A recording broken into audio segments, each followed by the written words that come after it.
Hello, my fellow Alaskans. How are you guys all out there doing today?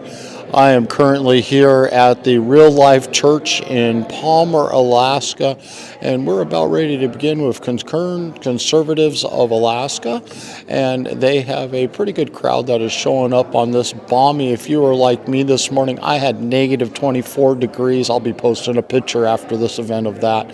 And it was mighty cold out there.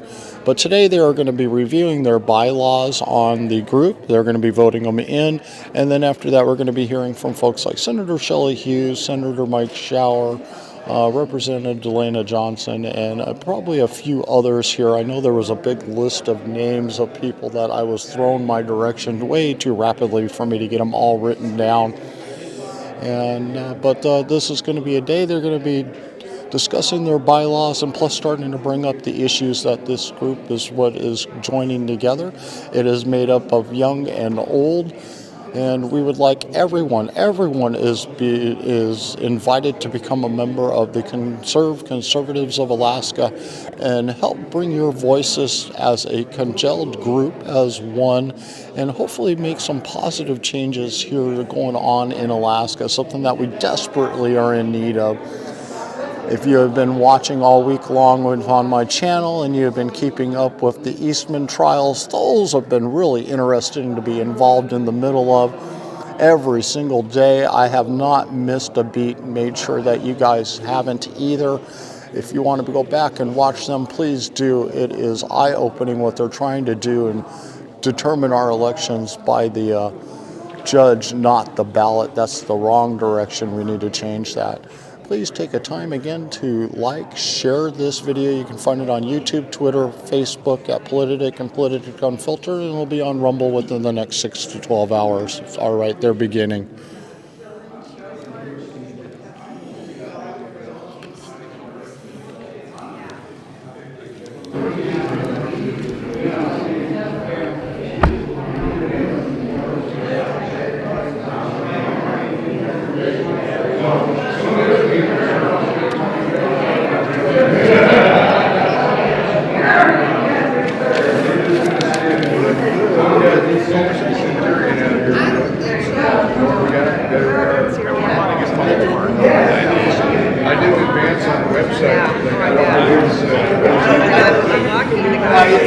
Well, they said they were beginning.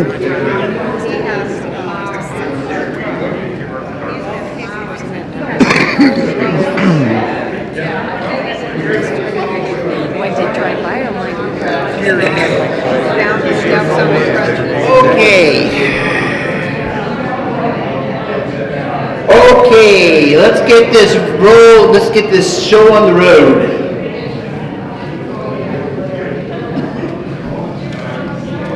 I understand there's a bad accident over by the Parks Highway, so we may get more people coming in as well. But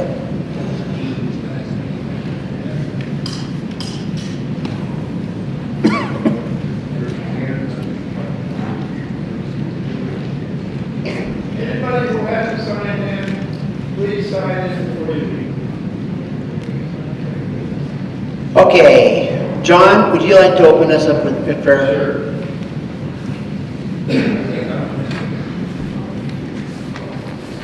Heavenly Father, thank you for bringing us here safely today. Bless everyone here and all that we can find who will have the courage to step forward and meet like this to keep us one nation under God. Protect and watch over us in these pursuits and in the pursuits of our daily lives. We ask this in Jesus' name we pray.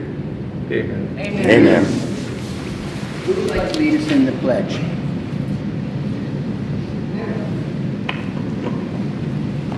Allegiance to the flag of the United States of America and to the republic for which it stands, one nation, under God, indivisible, with liberty and justice for all.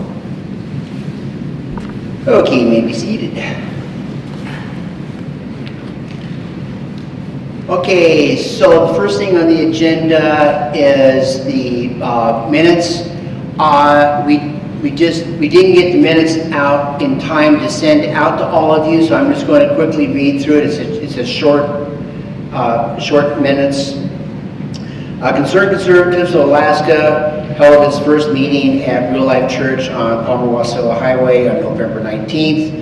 Upon dissolving the Matsu chapter of AMAC Action on August 20th, it was decided to start this organization. At that time, Mike Hughes was elected as president, Terry Lyons as vice president, Tom Wood temporary secretary, and Julie Morgan as treasurer. The meeting was live streamed on Facebook by journalist videographer Bert Hoftailing, aka Politadick. President Mike Hughes brought the meeting to order at 11. Prayer was given and the Pledge of Allegiance was spoken. The signing sheet was passed and signed, and as part of the record, this group was enthusiastic, and many were well-known residents in the Valley who have been involved in the conservative group for decades. Mike stated that he, Terry Lyons, VP, Julie Morgan, treasurer, are working on getting an EIN number for use as a bank account. Articles of Incorporation, Concerned Conservatives of Alaska, has been approved by the state of Alaska as a nonprofit corporation. Once the EIN number arrives, application for a domestic nonprofit 501c4 will be applied for. Mike Hughes read the vision and mission statements, which were amended and then unanimously agreed upon. Then Mike read and we discussed one by one all 10 articles of the bylaws. Much lively discussion was involved, but votes were taken regarding wording and intent. Mike will revise the bylaws and send a revision to all for review with the intent of confirming the bylaws at the December 17th meeting. Phil Insu spoke regarding the statewide drive for signatures needed to repeal ranked choice voting at the next general election in 2024. A call to replace the temporary secretary, Tom Woods, was asked for. Sally Pollen volunteered to be secretary, approved by unanimous vote. Mike brought up the local legislators dealing with current lawsuits, particularly Representative David Eastman and Kevin McCabe. Both are in need of donations. Terry Lyons is working on a Christian Give, Send, Go for Kevin. David has a website, davidlegal.org. Both are in need of donations. Meeting adjourned at 2 p.m., respectfully submitted by Sally Pollen. Do I have a motion to accept the minutes as read? Seconded? Okay, minutes are approved.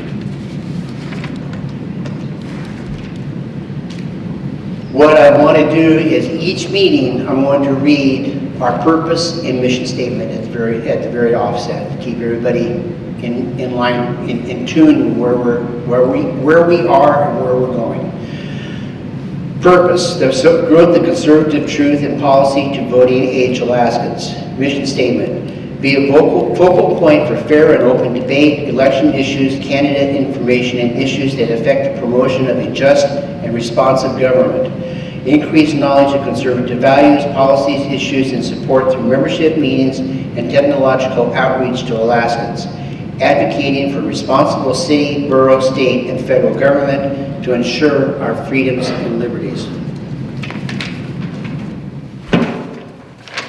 So some updates since the minutes. The EIN number has arrived.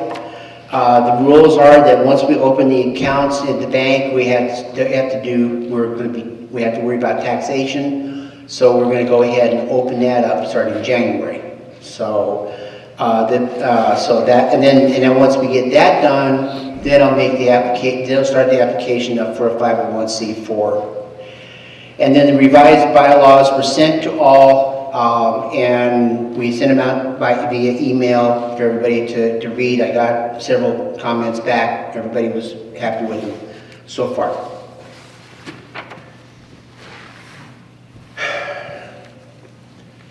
I would like to make, this is a time for my comments to start this thing. Before we get into the bylaws and the agenda, I'd like to make a few opening comments. First off, since we started up the Concerned Conservatives of Alaska Facebook page, we have over 150 people there. It's now up to 170, no, higher than that, 190, I think. The conversations have been good information being passed on. That is the purpose of this page. If you haven't joined, please do. For those not on Facebook, you are missing out on some good information. I will continue to send information via email that comes up that I believe you need to know in a timely manner. Let me get something off my chest, and a lot of that is what I'm seeing on Facebook, not just on our page. There is an anger out there that in many ways is justified. That anger, challenged in a positive manner, is a good thing. Yet, I see an anger that is counterproductive. A lot of it is pure belly aching. I have posted about pressing the legislators that call themselves Republicans that what part of the ARP platform they don't agree with, but believe they are still Republicans. That we need to be engaged with them and point out to those platforms that they are violating and how they must return to those principles. The purpose of CCAK is simple: educate, and then take that education and use it. And as advocates, not just our legislators, but our fellow Alaskans, are we ready to fight for our conservative values in an effective way, or are we just like so many others, making noise? Lastly, I have asked for volunteers for committees to help channel CCAK. So far, nobody has stepped up. Sadly, I've seen defeatism from some. Why are we here? Are we just going to make noise and bellyache, or are we going to fight back with smarts? If all we're going to do is make noise, then disband here and now. I, for one, am going to fight back with all I can. I will do so as an individual if I have to, but I would love to have hundreds of fellow conservatives like you standing with me. Yes, you elected me as your president. That means you want me to be your leader. I've accepted that request. I will do my best in leading towards specific goals, but it is you who then must take that direction and act. I and a few can only do so much. Hundreds doing the same thing, all going in the same direction, can and will make a whole lot more difference.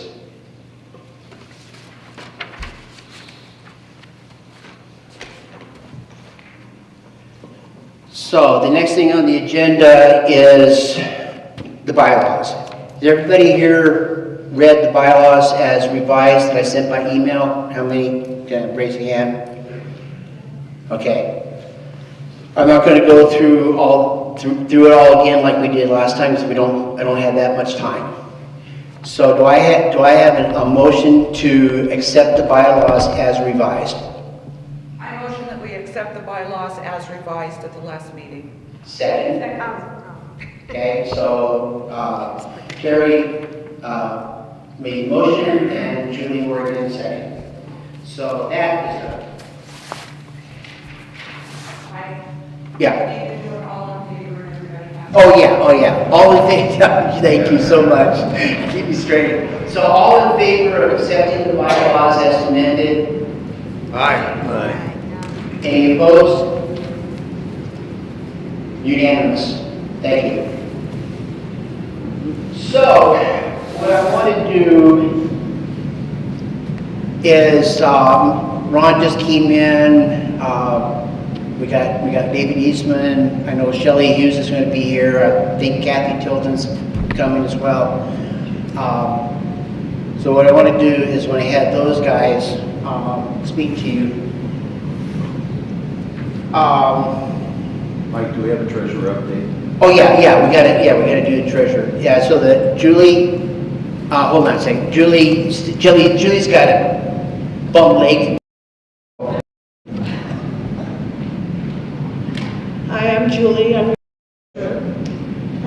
just not quite 2 weeks out of surgery, so I will not be here for the whole meeting. Our new secretary, Sally, will take your applications and money at the end for those that haven't come through already. When I came in today, our balance was just over $1,600, and I've taken some more applications since I've been here. One thing I did notice about the application is it's one application. If you're joining as a couple, you can do the same application, but it's $10 for each person. And I only had one application come in that had both names on it, but only paid $10. So Another thing about the checks is don't look for your check to clear really soon because Mike said we don't have a checking account yet. We'll do that after the first of the year, and then your checks will clear. So I know that can be a real problem for those of us that like to keep our balances up. I think that's about it. Would you rather us just replace our check with cash today? Would that be better? No, that would be really confusing. Okay. All right, thank you.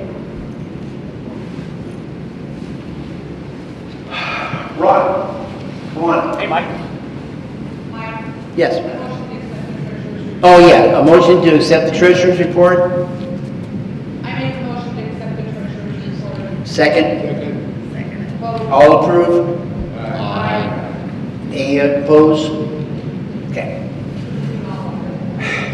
I love having a good vice president that keeps me straight. Ron, come on.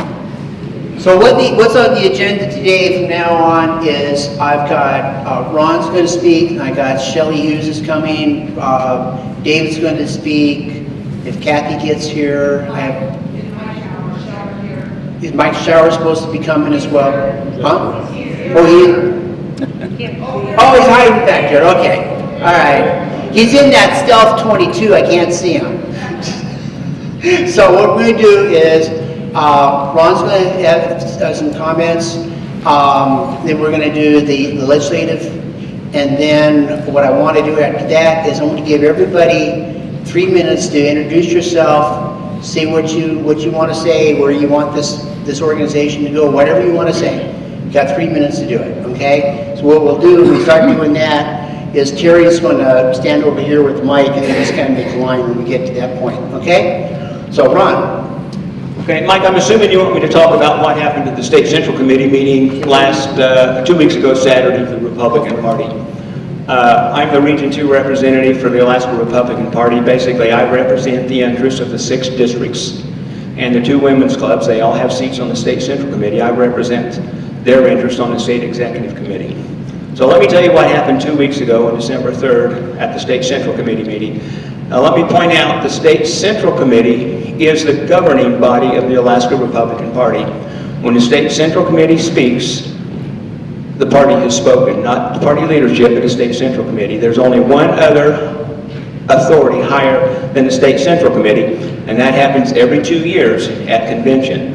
So if you want input into what happens in the Alaska Republican Party, number 1, get involved in your district, because that governs the party, and number 2, plan on every 2 years attending a state Alaska Republican Party state convention. That's where, regardless of your position, your voice is heard. But let me tell you what we decided 2 weeks ago on Saturday.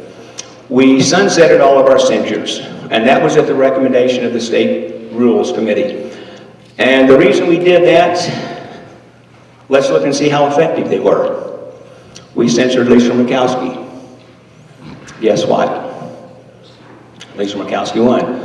The party and most of us, practically all of us conservative Republicans here in the Valley, we supported Kelly Tshibaka. Still do support Kelly. But the fact is, our censure was not effective. We censored Kelly Merrick. Actually, we censored Kelly. We did not allow Kelly Merrick a seat at the State Republican Party convention in April of this past year. That's a pretty serious censure. Guess what? She kicked her ass. I'm sorry. So we looked at what we were doing and said, gee, our censors aren't working. So as a group, the party decided that we need to put a moratorium on our censors. They're not effective. And when we did that, we decided to put a moratorium on all endorsements. But it's not that big a deal. You got to understand, and this only applies to state and national races. Does not apply to our local races. We will still endorse. We will still support. We'll have an election in November here in the Mat-Su Borough, and the 2 cities or 3 cities in the borough will have elections. Does not apply to them. So we decided that what we're doing is not effective. And as a group, we decided to step back and take a look at what we're doing, get some input. You all know the definition of insanity, doing the same thing over and over again, the same way, expecting different results. We Republicans are insane, but I think we came to our senses and said we need to step back and take a look and see what's working. So I know that I've read a lot of comments. Well, the leadership of the Republican Party told the districts what to do. Well, basically, here's the fact and the truth of the matter. The districts told the leadership what we're going to do, and the leadership listened. So if you have ideas, we're in a stage right now, if you're involved in Republican politics, and I urge you to be involved in Republican politics. I see many of you here, elected representatives, some candidates. Stay engaged in politics. We need help. We need to come up with a different plan. What we're doing is not working. So this is a regroup, rethinking time. If you've got ideas, if you've got plans, bring them to your district. Those will roll up to the State Central Committee. But we've got to do something different. We're losing. You know, I look at what happened in the Senate, and I looked at what's about to happen in the House, statewide, and then I was just reading this morning, our national U.S. Congress doesn't look like it's going to be able to organize efficiently, at least not quickly. We have long said we Republicans are our own worst enemies, and I'm telling you, that is a fact. We've got to quit looking at one another, the Republicans, and say, because you don't believe the way I believe, you're not Republican enough. Because you don't believe the way that I believe, you're not pro-life enough. We're never going to get anywhere if we don't start working together. And we've got to come to compromise. We have forgotten what statesmanship is. It's much easier to throw rocks and holler at each other and call each other names than it is to sit down across the table, look at one another, talk about what our differences are. People, I'm telling you, if the conservative movement is going to survive, we've got to start doing something different because it's not working. It's just not working for us. I don't have the answer. But somewhere out here, the answer's there. We just have to find it as a group. So that's what Mike asked me to talk about. I don't know. I encourage you to get many of your Republicans here, many of your conservatives. My friend, Mr. Shower. Mike? Question for you, Ron. Yes, sir. I don't have the answer necessarily either, but just a moment of pontification from you could be useful. I hear what you say about the Republican tent, that, you know, we're not conservative enough or whatever. But what I see, sorry, Terry. You're not using your loud voice today. I thought my voice was loud enough. Maybe not. So Ron, my question is, the tent we talk about for the Republican Party, when I look especially at the leadership of I'm talking the politicals the old time, not every district, because we're not all the same. We know that, right? Kodiak is not Matsu, is not Juneau, right? And they're never going to be the same. Mike Coons pointed that out at the town hall last week. But when you talk about being a statesman and sitting at the table, we have to be given a seat at the table. And Shelley and I were not even offered a seat at the table this go around the Senate. Not even offered a seat, not a phone call, nothing. How do I negotiate? This is like telling Israel to negotiate with Iran and Iraq and the other countries. They can't because they want to kill them. We have to be offered a seat at the table. And the Republican Party, right now, as I see it, is a big tent party, except for conservatives. We are excluded, and I'm seeing that. So I don't even know how to maneuver in that, Ron, because I'm not even given a chance. So it's pontification, and I'm asking you because you're sitting in the meetings, you're seeing the top level stuff. But they gave money to my opponent. They didn't do that to anybody else, the Republican Party. They gave about $16,000 to all these candidates that didn't need it, while Mia Costello loses to Matt Clayman. And we don't focus. So there's a lot of, and I'm not trying to just complain, but a lot of it is there are issues within what we're doing to ourselves, even at the party level. And if some Republicans that are too conservative aren't even going to get a seat at the table, I mean, how do we play that game? Mike, I don't have that answer. I understand exactly what you're saying. You know, I was involved in this process. You know, you and I have a conversation. We need to have conversation before I leave today, too, about another matter. But, Mike, I don't have the answer to that. I don't know. One thing I can tell you as a party, the job of the Republican Party is to get Republicans elected. When it comes to organization in the House and the Senate, that's not up to the party. We can put pressure on however we can, but that's basically the job of the bodies to organize. Mike, I understand that you and Shelley and Rob have been shut out. I'm fully aware of what's happened. And I don't know what the answer is. You know, I do believe, here's what I believe. I believe that we've made some progress in getting rid of the good old boys in the Alaska Republican Party. Yeah.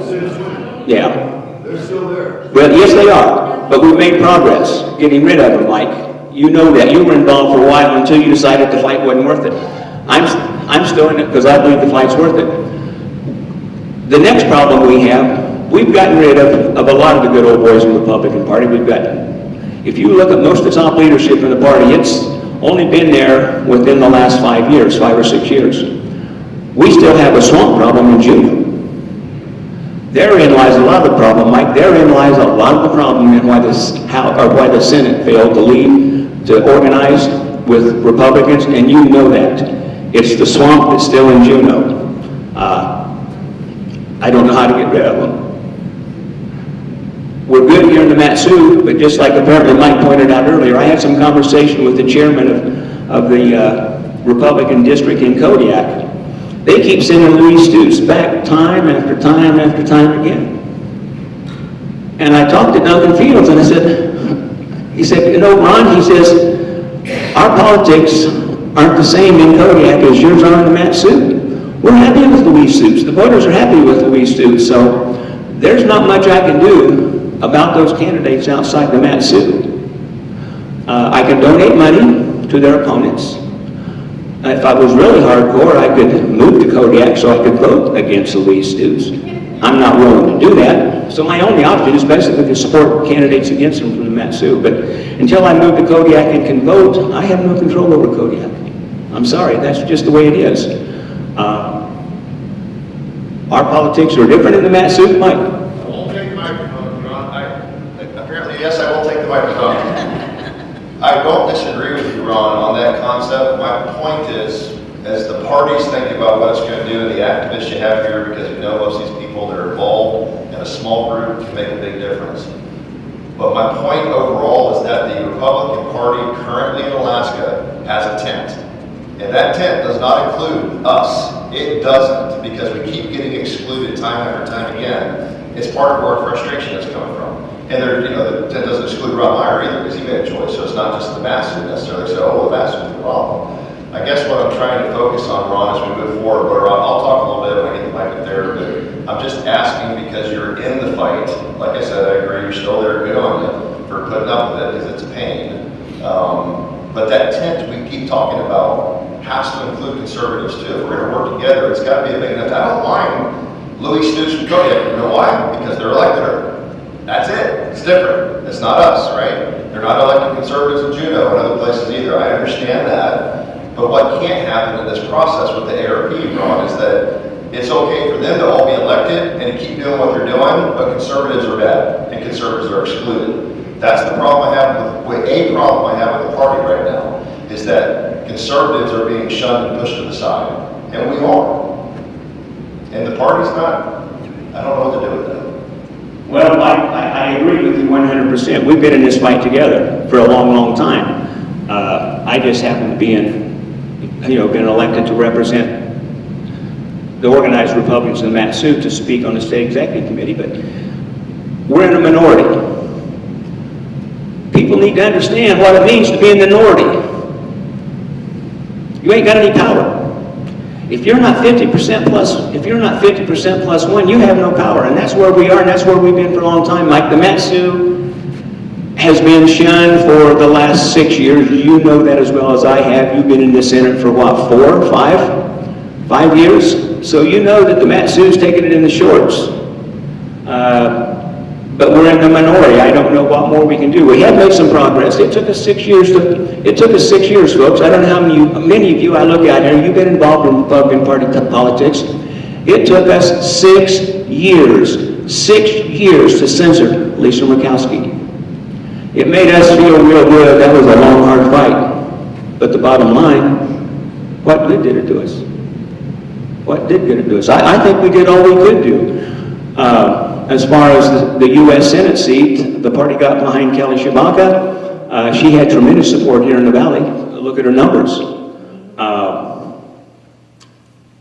But we're a minority. And plus, we also fought. We did not fight, I want to make it clear, we did not fight the Republican National Committee. Mitch McConnell controls a Republican National Senatorial Fund. That was not controlled by Ronald McDaniels. That was controlled by our good friend Mitch McConnell, the epitome of rhino. So, you know, we're in an uphill battle. Minorities, hardcore minorities are in a minority, or hardcore conservatives. Yes? Yeah, I just like to bring forth the idea that to fix the problem, you gotta know what it is, right? And so we sit around, that's what we do, we identify the problems. Herman Cain used to say it great, he'd say, identify the problem and fix it. And we don't want to do that because it creates too much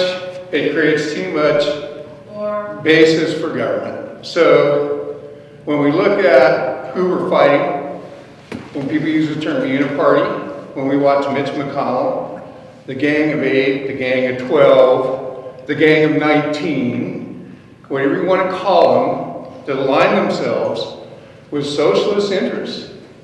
Quite frankly, they're spending our money like it's nothing.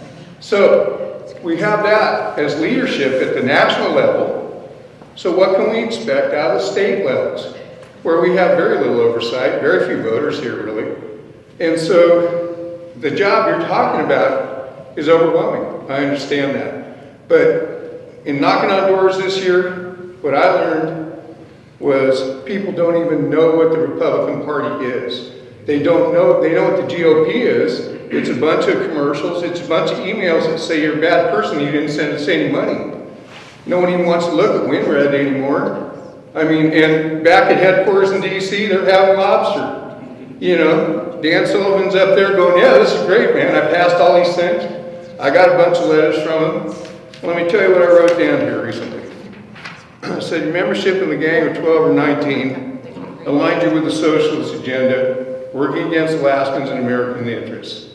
Gangs of 8, czars, binding caucuses, omnibus bills, CRs, and so on must be replaced with regular order government, budget, and oversight.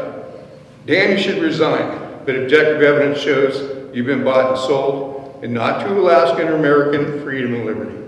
And that's what I have to say. Until we get, that's probably the only fight we can have against the binding caucuses, the traitors that have took our party principles and walked over them, is to put it in their face continuously. We're supposed to have regular order government. We're supposed to have 12 committees that give us a budget every cycle in Washington, D.C. They've replaced it with an autocracy. And the uniparty is part of that autocracy.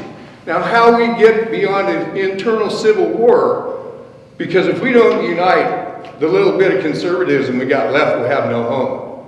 We'll be out there with the, you know, what I refer to as the people with no country, but a great idea. So I would like to get everybody onto the idea here that one of our biggest challenges is to fight here at the state government level when they reorganize that they have to go to regular order, which is going to be a thorn in their side, because of course the reason they're doing the unit caucus is to not have regular order government.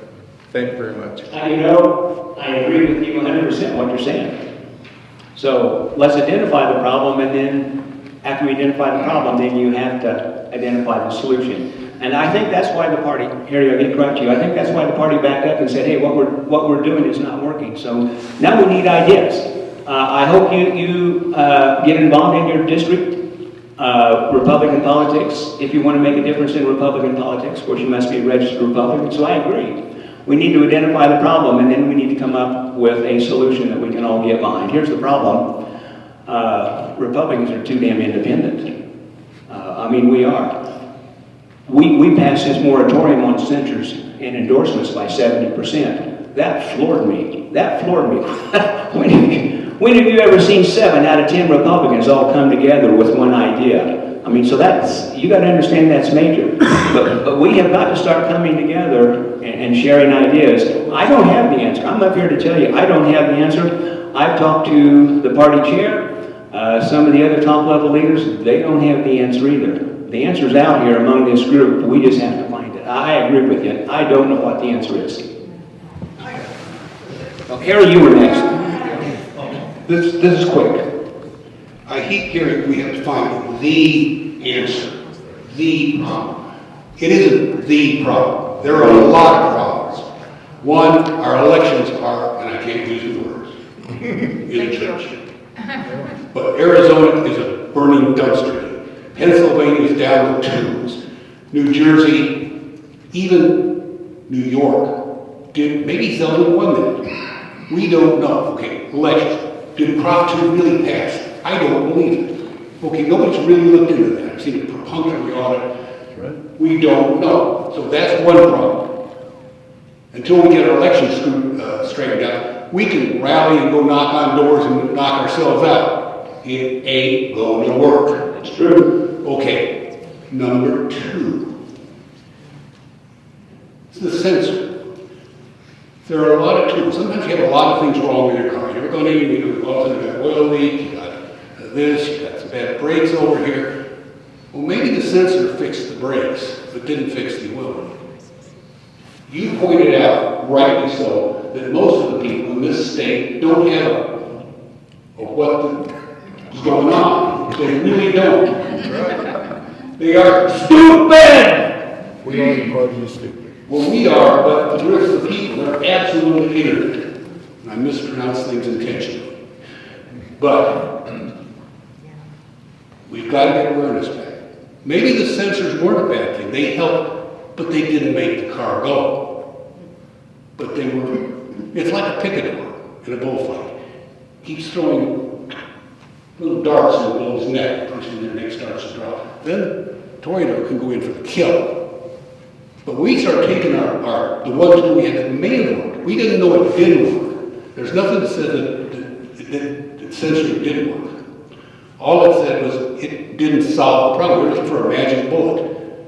Well, good luck with that. Thank you. We know sensors may come back. We're just taking a step back as a group, and you all help come up with a new plan. You know, sensors may come back. They were just put on moratorium until the next election. So I don't disagree with that. No, I'm trying to say we have a lot of problems, and we need to identify what they all, write them down, prioritize, get people to get together and attack each one of them, because this is a many-legged dog. You know, this is a many-legged animal. This is a centipede, and until it's like eating an elephant, one bite at a time. One bite at a time. You know, I agree with that. I think we use the word "the problem," Harry, but we use that in a generic context. There are many problems. So, yeah, I understand what you're saying, and I agree with you. Roger, real quick. When we censured Murkowski and Merrick, there were no consequences. If there's no consequences, it's not going to do any good to censure. There's got to be consequences to those individuals when a censure is filed by the party. That's my 2 cents. You know, you're absolutely right. But what kind of consequences can we put on? We can deny them money. In Murkowski's case, that doesn't count, because I'm telling you, a United States senator has more money than they know what to do with.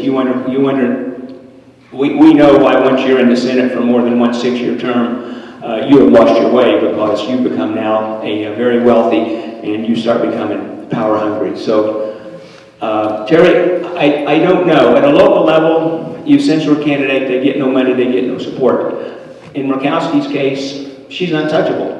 She actually drove the party. She bought the party for a long time until we changed leadership in the last Republican Party. I'm telling you this for a fact. I know it. I'm on the inside. Lisa Murkowski bought the Alaska Republican Party until we censored her. So at that level, there's not much we can do against the United States Senator. Other than the 30 seconds that the mainstream media gave of the announcement of Lisa Murkowski was censored, what did the Republican Party locally do to make sure that announcement kept coming out 30 seconds later after that, another 30 seconds after that, another 30 seconds after that? Or was there crickets? And it was what people wanted to do. I understand that. Here's one thing you need to understand. The Democrats hire staff at the state level. They do. They have many paid staffers. The Republican Party has one. They have one paid staffer, and she works part-time. We're all volunteers. You know, you can lead a horse to water, but you can't make him drink. You can put a piece of paper in front of a person, but you can't make them read it. Bert, we probably could have got it out there more. Did you publish it regularly in your, whatever you have, a blog or a? Every live video that I have says fire Murkowski with a hashtag. What more do you need? Did it work? It made sure there was a lot of clicks going on, I'll tell you that. So obviously the word did get out there, so I don't quite understand what you're saying to me. Well, it's to the echo chamber. It's not reaching the masses. Mainstream media reaches the masses. I'm not mainstream yet. You think the mainstream media listens to us? They listen to this. Yeah, well, we don't have any money. We got a whole bunch of. Okay, let's move this on. Let's get a couple questions and I'll sit down. Yeah. And I'll be around for a while afterwards. I've kind of got into this, come to these meetings for the last year, and going around talking to people, and what I found about why people don't like the Republican Party is no one's got any balls. You're all a bunch of weak, mean, pain waste, the rhinos. And for you to take money from Murkowski, to take the censor off of her and censor us, you're a rhino. I'm sorry, man. I'm calling it out as I see it. You're not standing up for us. You might as well be Mitch McConnell. How much money did you get from Mitch McConnell? How much money did you get from Murkowski? We didn't get no money from Murkowski. We're all out here doing it, knocking on doors and everything. And then we get someone who says, oh, you can't censor your representatives. Well, excuse me, buddy. We will. Well, I hope you do. Are you active in your... oh, you bet I am. Okay, well good. That's what it takes. I think you... Well, good. Be involved, because if you get involved, you'll be educated. So, I don't know what to tell you. Obviously, you're looking at me as the enemy, and I'm sorry. I've been called a rhino. I'm only looking at your actions. Okay, well, that's fine. I was elected to do a Your job. actions. If you censor us, but then you take the censor off of our representatives, we can't censor our representatives. Who gives you the right to tell us who we can censor and not censor? I don't give a crap if you've been voted this or voted that. You're not taking our right away. You're not taking our First Amendment right away. You're just a political hack as far as I'm concerned. Well, I understand what you're saying, but you didn't understand what I said. The districts, 70% of the Republicans, your district, I don't know how your district voted, and let's talk about this later. I know Mike wants to move his program on, but I don't think you understand what happened, so let's have this conversation afterwards. I'd be glad to talk to you one-on-one. More questions, Mike, or do you need to? The last one right here. I just want to, as you know, Ron, the censor, many Republicans have talked for many years. Why in the hell don't the Republicans stand up to somebody? And they finally did. People really, I think, appreciated that. The censure. I mean, because many people I know of have been saying Murkowski had to go. That really made them feel good. One, we did it. Now, we're not looking at everything that went on here this year, this election. Abortion got passed before the election. Now, how in the heck do you think the Democrats, or even the undenominational, our in-between voters, a bunch of those are abortionists also. If they can't eat, they don't care. They're going to have abortion. That's just the way they are. And that was a lot of what went on around the country with our voting. I don't know about here so much. Well, I had to be here too. That's all there is to it. But yes, people were really glad to hear about the censure.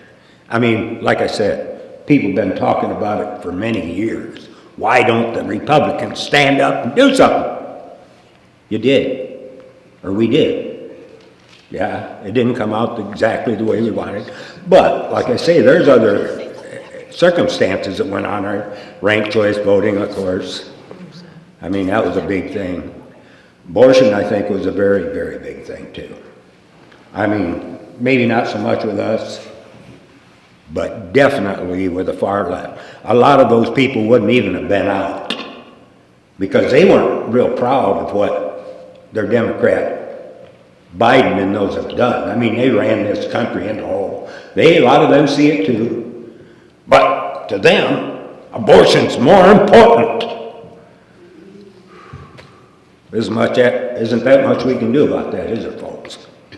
No, you're in the minority. Dave, I don't disagree with you. I don't have the answer. All I can tell you, I'm going to look every one of you in the eye and saying, I'm not going to roll over. I'm going to keep fighting. I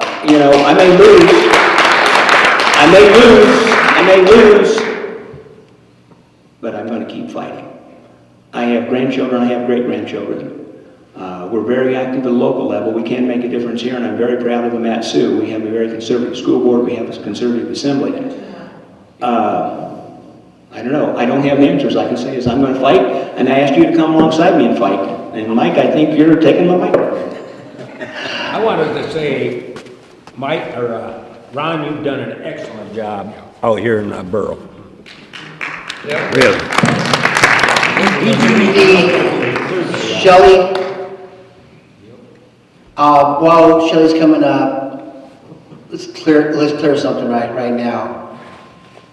The Alaska Republican Party, the SEC, did not censor anybody, any of you, not one. There's not one bit of censor to you by the SEC or the ARP, period. What they did was they lifted the censor on Lisa. That was it. You still have the ability to voice your opinion and to vote, and to voice your opinion and to vote, and to voice your opinion and vote. There was no censor on that. Never has been, never will be. Shelley. Hey, good morning, everyone. It's still morning. I've been studying a little bit about the American Revolution because I feel like at this point in time, we all need hope. And if you understand what happened during the American Revolution, maybe it will give you some hope. Because depending on the historian, there were 230 to 265 battles fought, but only, and depending on the historian, 7 to 10 were pivotal. About a year before, 14 months before Cornwall surrendered at Yorktown, there was the Battle of Camden. There were 4,000 patriots and 2,000 British and Loyalists, but the British and Loyalists won. Now just think where we are and what happened at that point. There were 4,000 patriots. They were sick. There was dysentery going through the camp. But General Horatio Gates decided he was going to engage, probably a mistake. So he went to battle with 3,000. 2/3 of those were either killed or captured. And the British and Loyalists only had a total of 300 killed or wounded. So it was a devastating loss. Did the Patriots give up? No, they did not. 14 months later, it was the last battle at Yorktown. So I just want to put that out with perspective. I also want to put something out because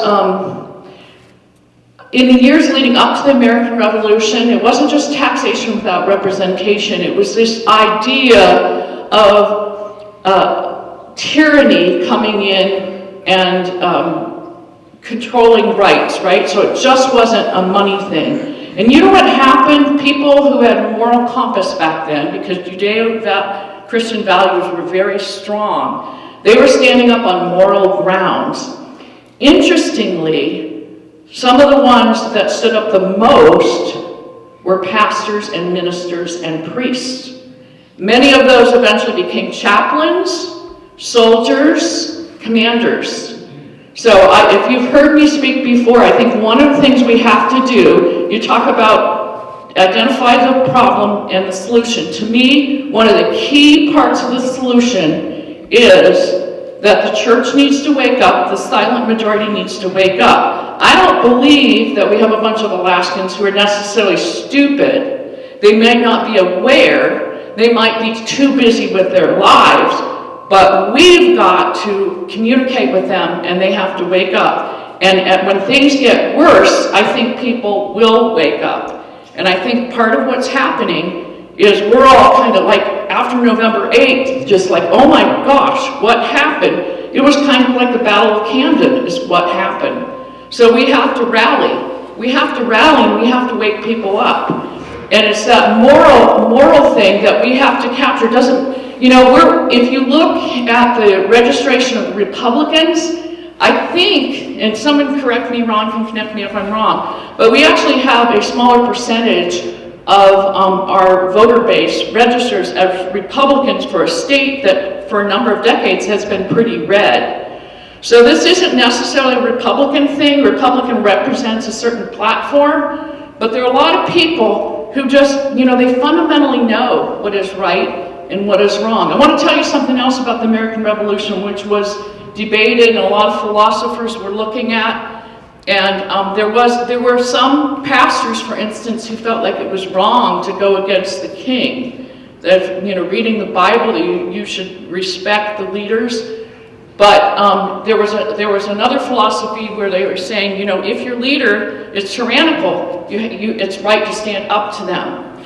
And I'm definitely not advocating violence, because one of the things that happened for a number of years before that happened was standing up and resisting and standing strong. And then when the American Revolution actually occurred, who fired the first shot? It was the British, and then it became a defense. And it was defending their rights and their moral right not to submit themselves to tyranny. So at this point in time, I just want to give you hope, because it could look pretty bleak. By the way, George Washington was involved only in 17 of those 260 some battles, and he was only victorious in 6 of those 17. You know, how discouraging could that have been for him? Did he give up? No, he persisted. He had perseverance, and that's where we are right now. We need to persist and have perseverance.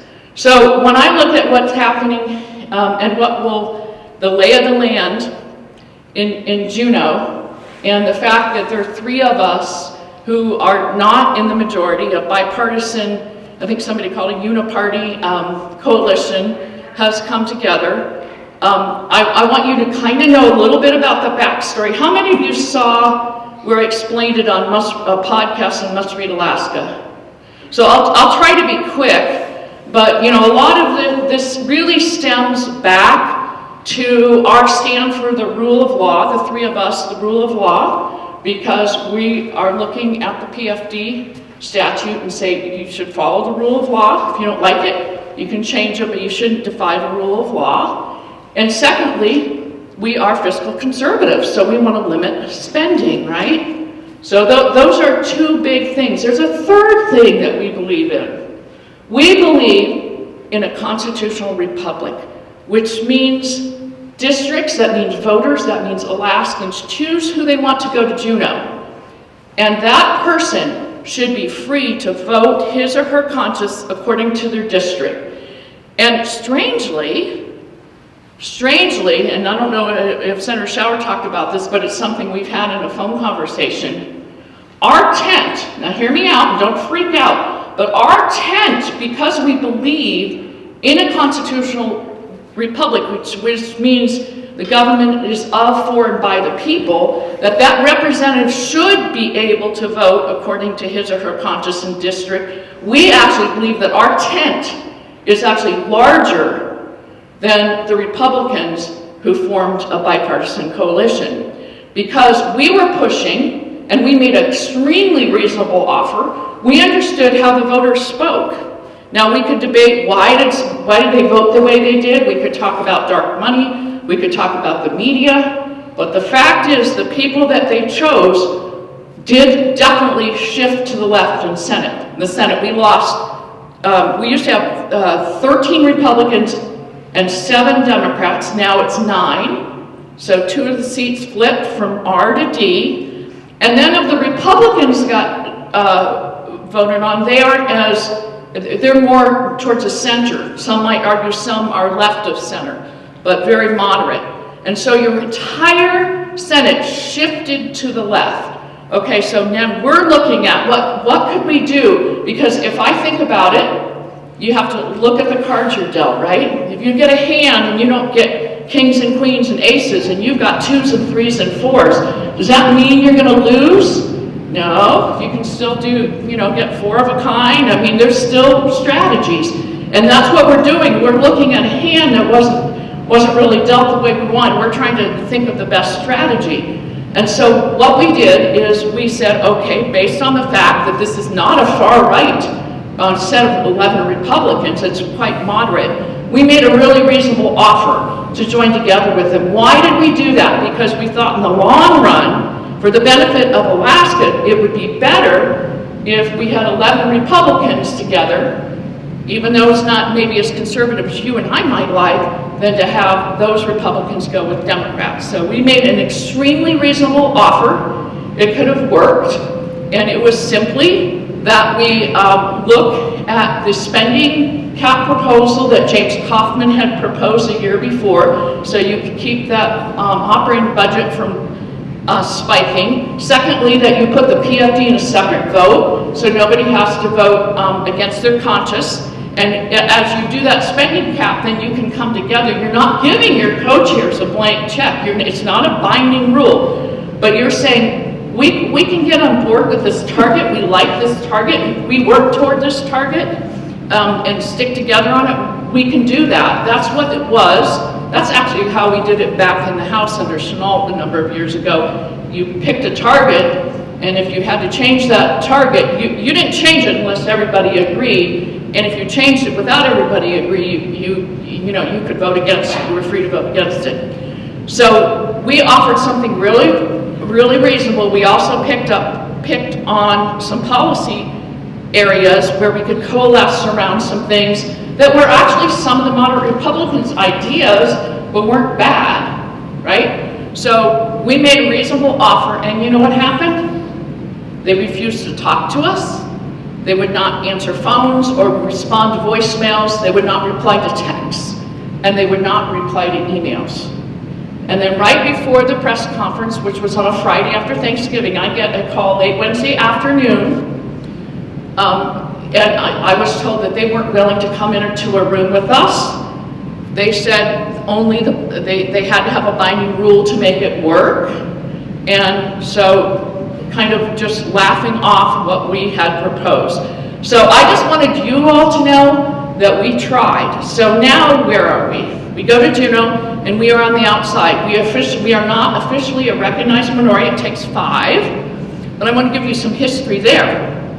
Back in over 10 years ago, there were bipartisan coalitions in the Senate in Juneau, and there were not recognized minorities.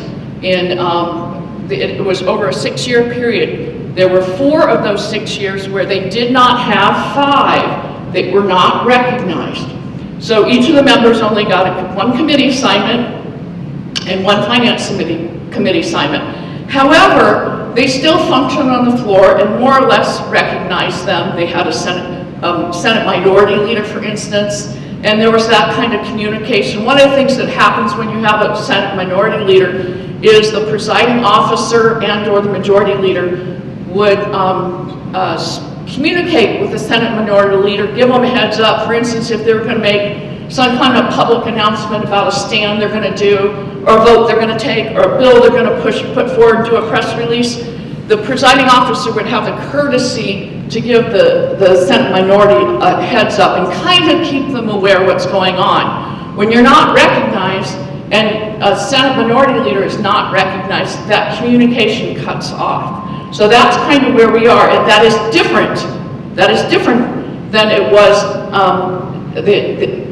back 10 plus years ago. Even though they were unrecognized, they still had the courtesy, the professionalism, the fairness to recognize an unrecognized minority, to give them respect.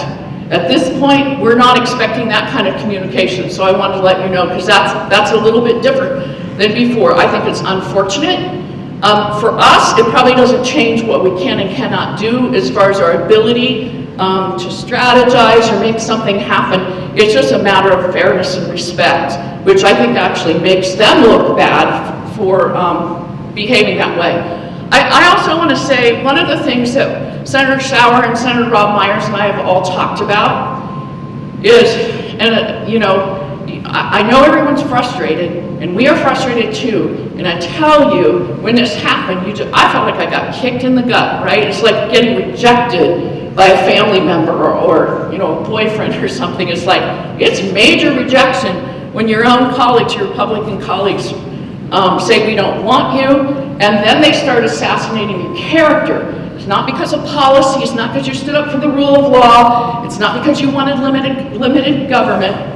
It's because they're saying things like we're untrustworthy, that we're difficult. I'm sorry, but integrity is really, really important to Senator Sauer, Senator Rob Meyer, and I. It's what your word is. It's all about your word. It's all about your word, and it's all about relationships. And we have really tried hard to work well with our colleagues. And in fact, if you look back at the last 4 years of the most significant accomplishments that happened, was the repeal of SB 91, and I was chair. Senator Sauer was on that. Senator Mia Costello was a voice on the floor, but Senator Laura Reinbold, it was the conservatives who led that, okay? And as soon as we led it, then we got kicked by the curb by the rest of the Republicans. And then the other major thing was the Read by 9, holding the schools accountable to actually teach the children, use methods that actually work to teach them to read so they can be more successful. So those are and that's considered to be the most significant education legislation in decades. Okay, so those two things, guess who led it? It was the conservatives. So don't tell me we don't work well. That took working with our Republican colleagues. It took working actually even across the aisle.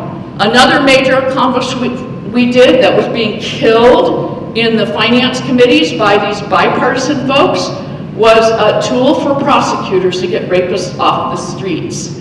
We got that through, the conservatives got that through. So that's just 3 examples. We know how to get things done. We know how to work well with others. We're respectful. And at this point, we have made a decision that we're going to be statesmen and stateswomen, and it's going to be about policy. I'm not going to slam the character of any of the Republicans or Democrats.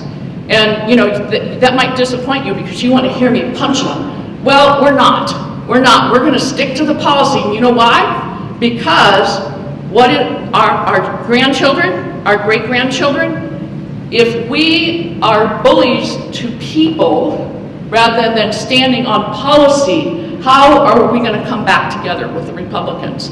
We want to be able to work with them in the future, in 2 years, 4 years, 6 years. We have to be able to come back together. We may not agree with them on every point, but that's going to be far better for the state of Alaska and the kind of communities and the life that we have for our children in the future. So I've already had some people say, you should go after this one, you should say that, you should slam them over here. It's like, well, I'm not going to go slamming characters, but I will stand strong for the policies. We will make it very clear. We will not hesitate saying when they're off base, but we will not be slamming individuals. So I just want to get that out there. That's not how we're going to roll. Right, Senator Sauer? Okay, so that's about it. Is there any questions or, yes? Can you slam the caucus itself? Can you just condemn the caucus itself and say that you want to return to regular order government according to our constitutional ways? Yes, and we have done that. In fact, one of the things that is really interesting, and we did this right up front, if you analyze the votes, 65% of Alaskans picked a Republican to serve in the state Senate. What does that tell you?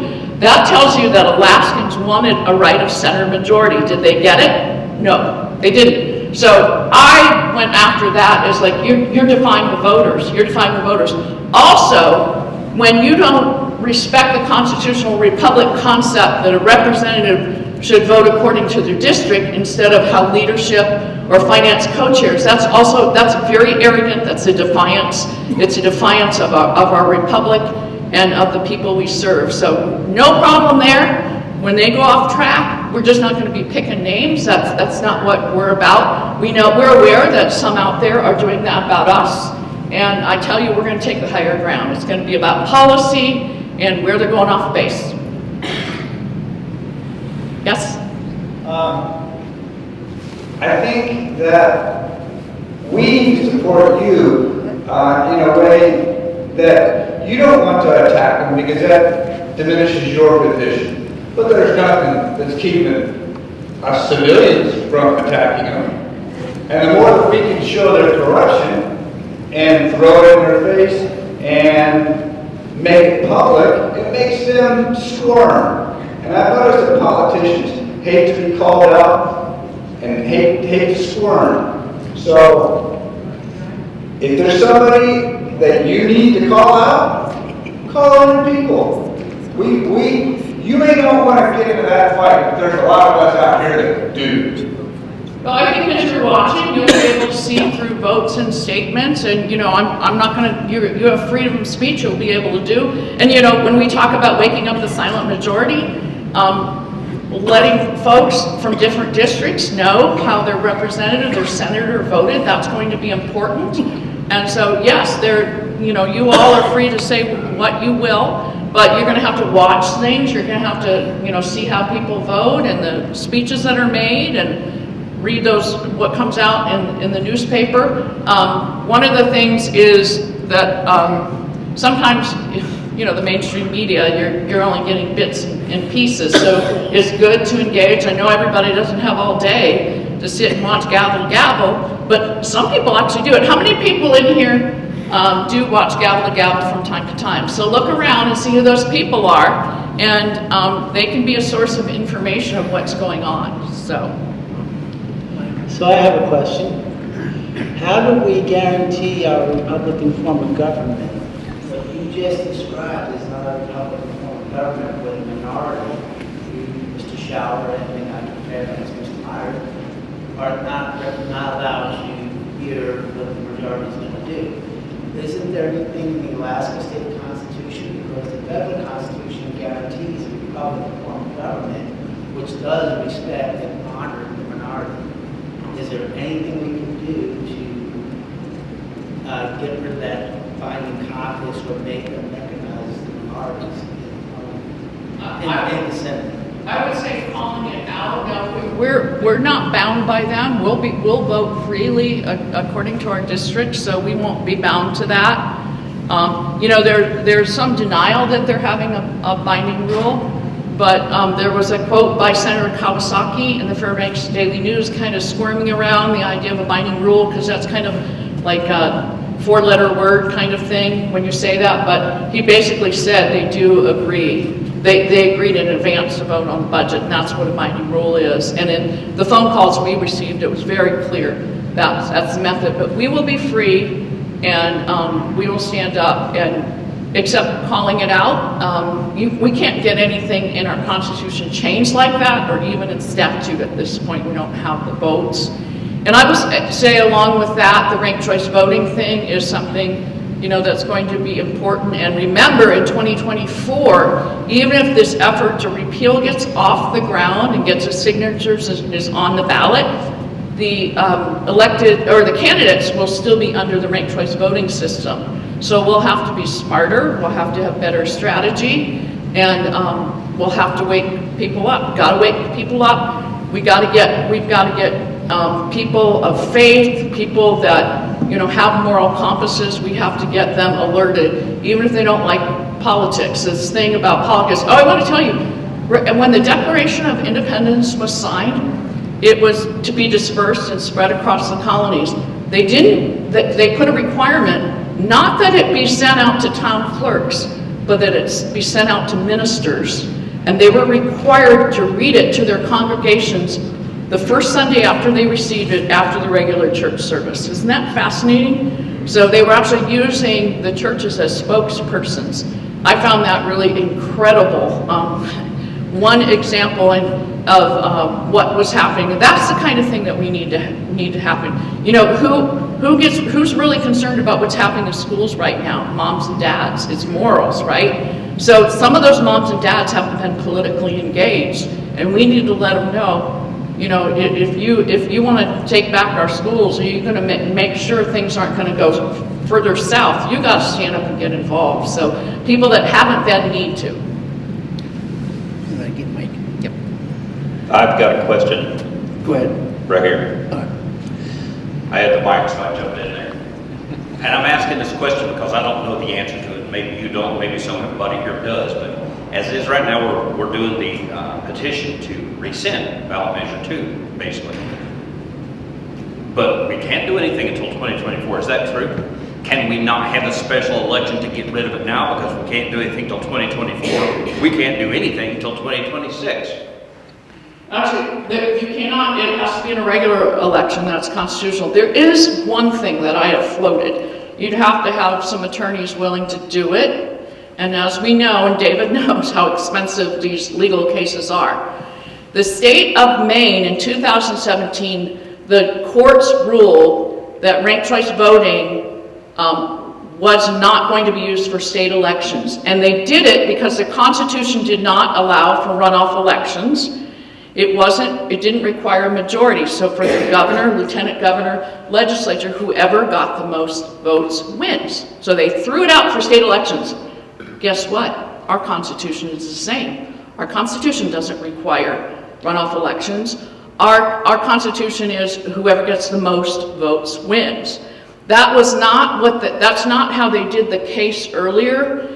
I don't know, I haven't talked to an attorney, but if that went back to the courts, it's possible, Bruce, if it went back to the courts, and of course we know, depends what judge and everything you get, it's possible we could win on that grounds and throw it out for state election before 2024. I think it's worth having a conversation on it. I've floated it to some folks, but that's the only way I can see that possibly you could. You better get on it because I've heard people who claim to be conservatives saying, well, I guess this is okay now. I guess this is just the norm, and it's not really all bad. It is bad. All the people that we voted for, Kelly Chewbacca won. She was taken out. One right after the other. It's not okay, and we're not okay with it. Also, when they say 80% of the voters found it easy and were happy with it, that means 20% found it difficult. 20% is a lot of people to disenfranchise. In a regular old-fashioned one person, one vote, how many people thought that was difficult? Nobody complained about that being difficult. So now we've got a system that is difficult for 20%. How is that okay? So that's another argument. Probably as the initiative goes forward, that'll be part of the conversation. That should be part of the next meeting. I know. Thanks. Shelley, thank you. So,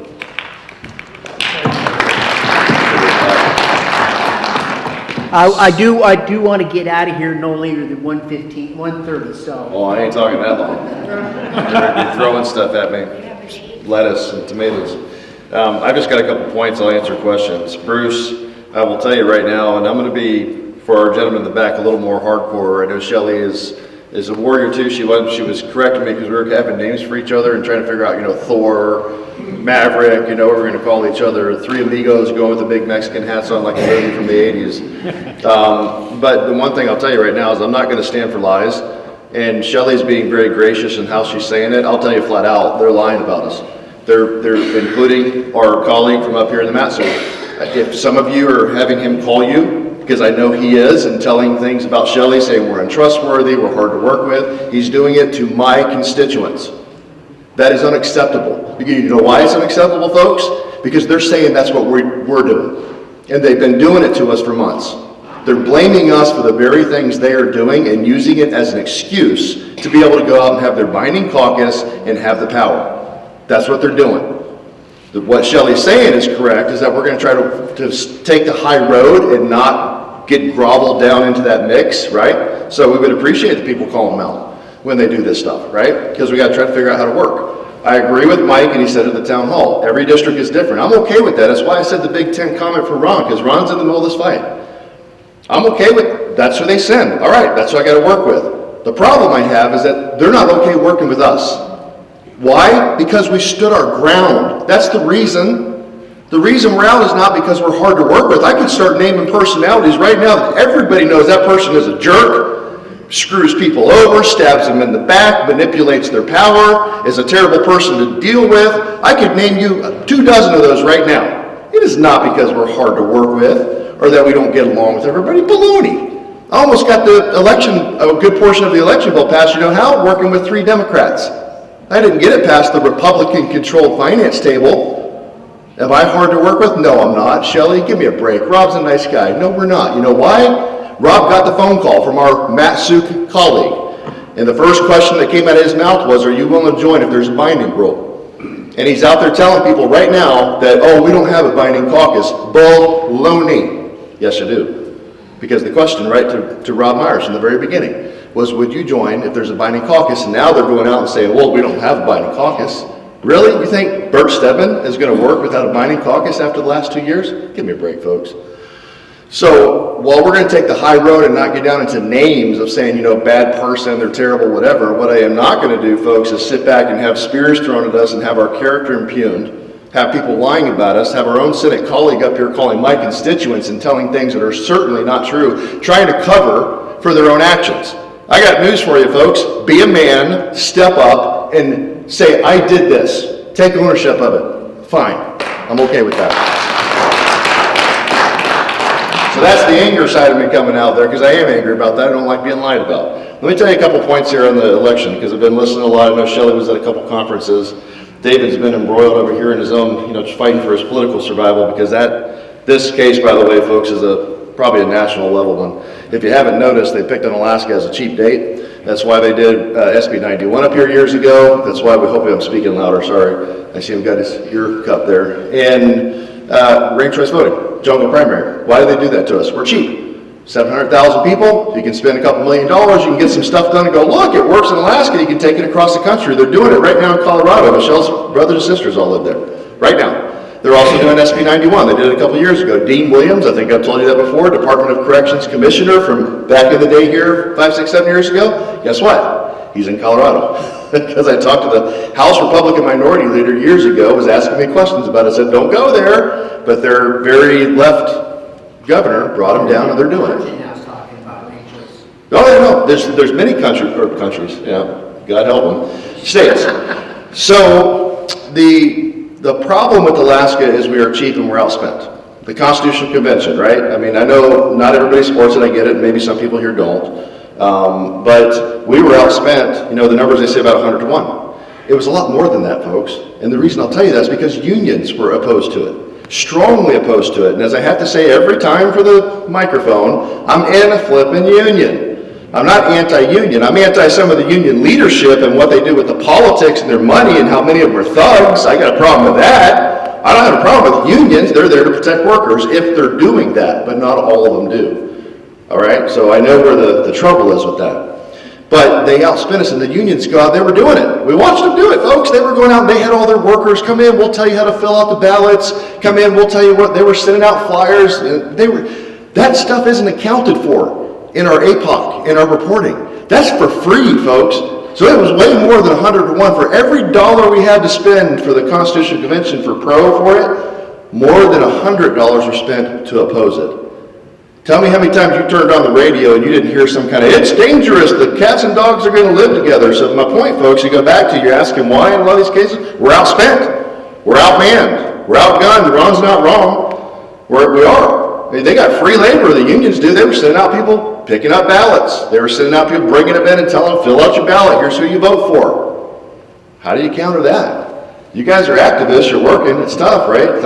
And you guys know me, right? I mean, I'm trying to be hopeful, but at the same time, I don't pull any punches. I don't sit here and I'm not going to tell you guys, hey, this is great. It's all perfect. I'm going to tell you the truth. Listen to a podcast with Michelle. We went down to Florida a couple weeks ago for 5 days. First vacation her and I've taken for 5 years with just the two of us and nobody around. And we went all the way to Florida and picked a random hotel. We ran into a lobbyist from Alaska. What are the odds? We're like, are you kidding me? Florida, the first week of December? Goodness gracious. We're like, just, of course you would do that, right? So, but we were listening to a podcast and they were telling stuff, and I said it for this reason. It was like the Wall Builders one, and they were talking about hope. And the guy it was the Glenn Beck did this years ago, and they were in Washington, D.C., and he was pretty hardcore on what was happening. It was kind of doom and gloom. And his point was, and he was the guy that was there to tell him about the hope. And you're like, oh my goodness, you're like, run for the hills and get in your bunker, by the time you listen to this guy speak. And he said, but here's my point, folks.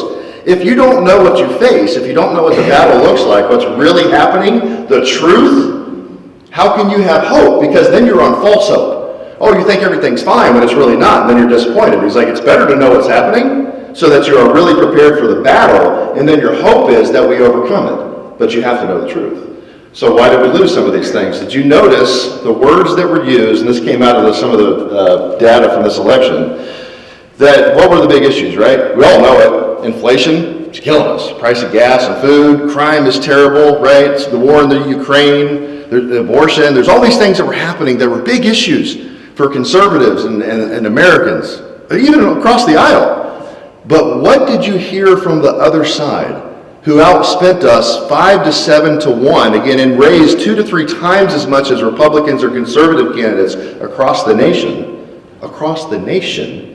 They outspent us 5 to 7 times from what we raised and spent. That's hard to overcome, folks, because all you see are advertisement after advertisement on TV and radio and flyers, and then you start to think that Herschel Walker's a terrible guy. Well, have you looked at Warnock? Oh my goodness, the guy's a terrible guy. Really? He's not a good person. But boy, they made him out to be a saint because they outspent us. They did. But what words did you hear? Anybody know? Freedom, save democracy. Democracy's going to die. That's what they did. And it was an effective message, folks. It works. They talked about liberty versus freedom. Use the right language. If you say liberty, you drop 24 points. Freedom, people get it. You say liberty, they're like, some concept in a book somewhere. I don't know. We don't do a good job of capturing the narrative and keeping it. And yes, the press is left. That hurts. It does, right? So we got a lot of things we got to work on. But we lost the narrative. That was the outstanding. Okay, so back to what can we do? So repeal ranked choice voting, right? Bruce, you talked about it. The effort's taken place. It's not going to happen in the legislature, and I'll tell you why. Because the Senate President said himself, Gary Stevens, oh, we're going to like ranked choice voting. I don't see us touching that. Kathy Giesel said, oh, it's a great thing.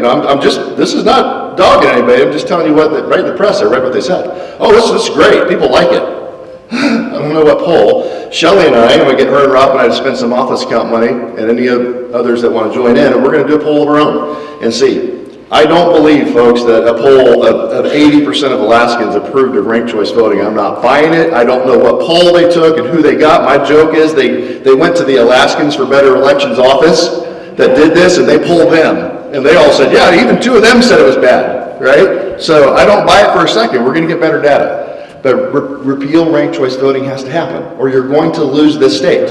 I guarantee you. Because it's designed to take it from red to purple to blue. That's what it does. It's designed to do that. It was designed by liberal elites.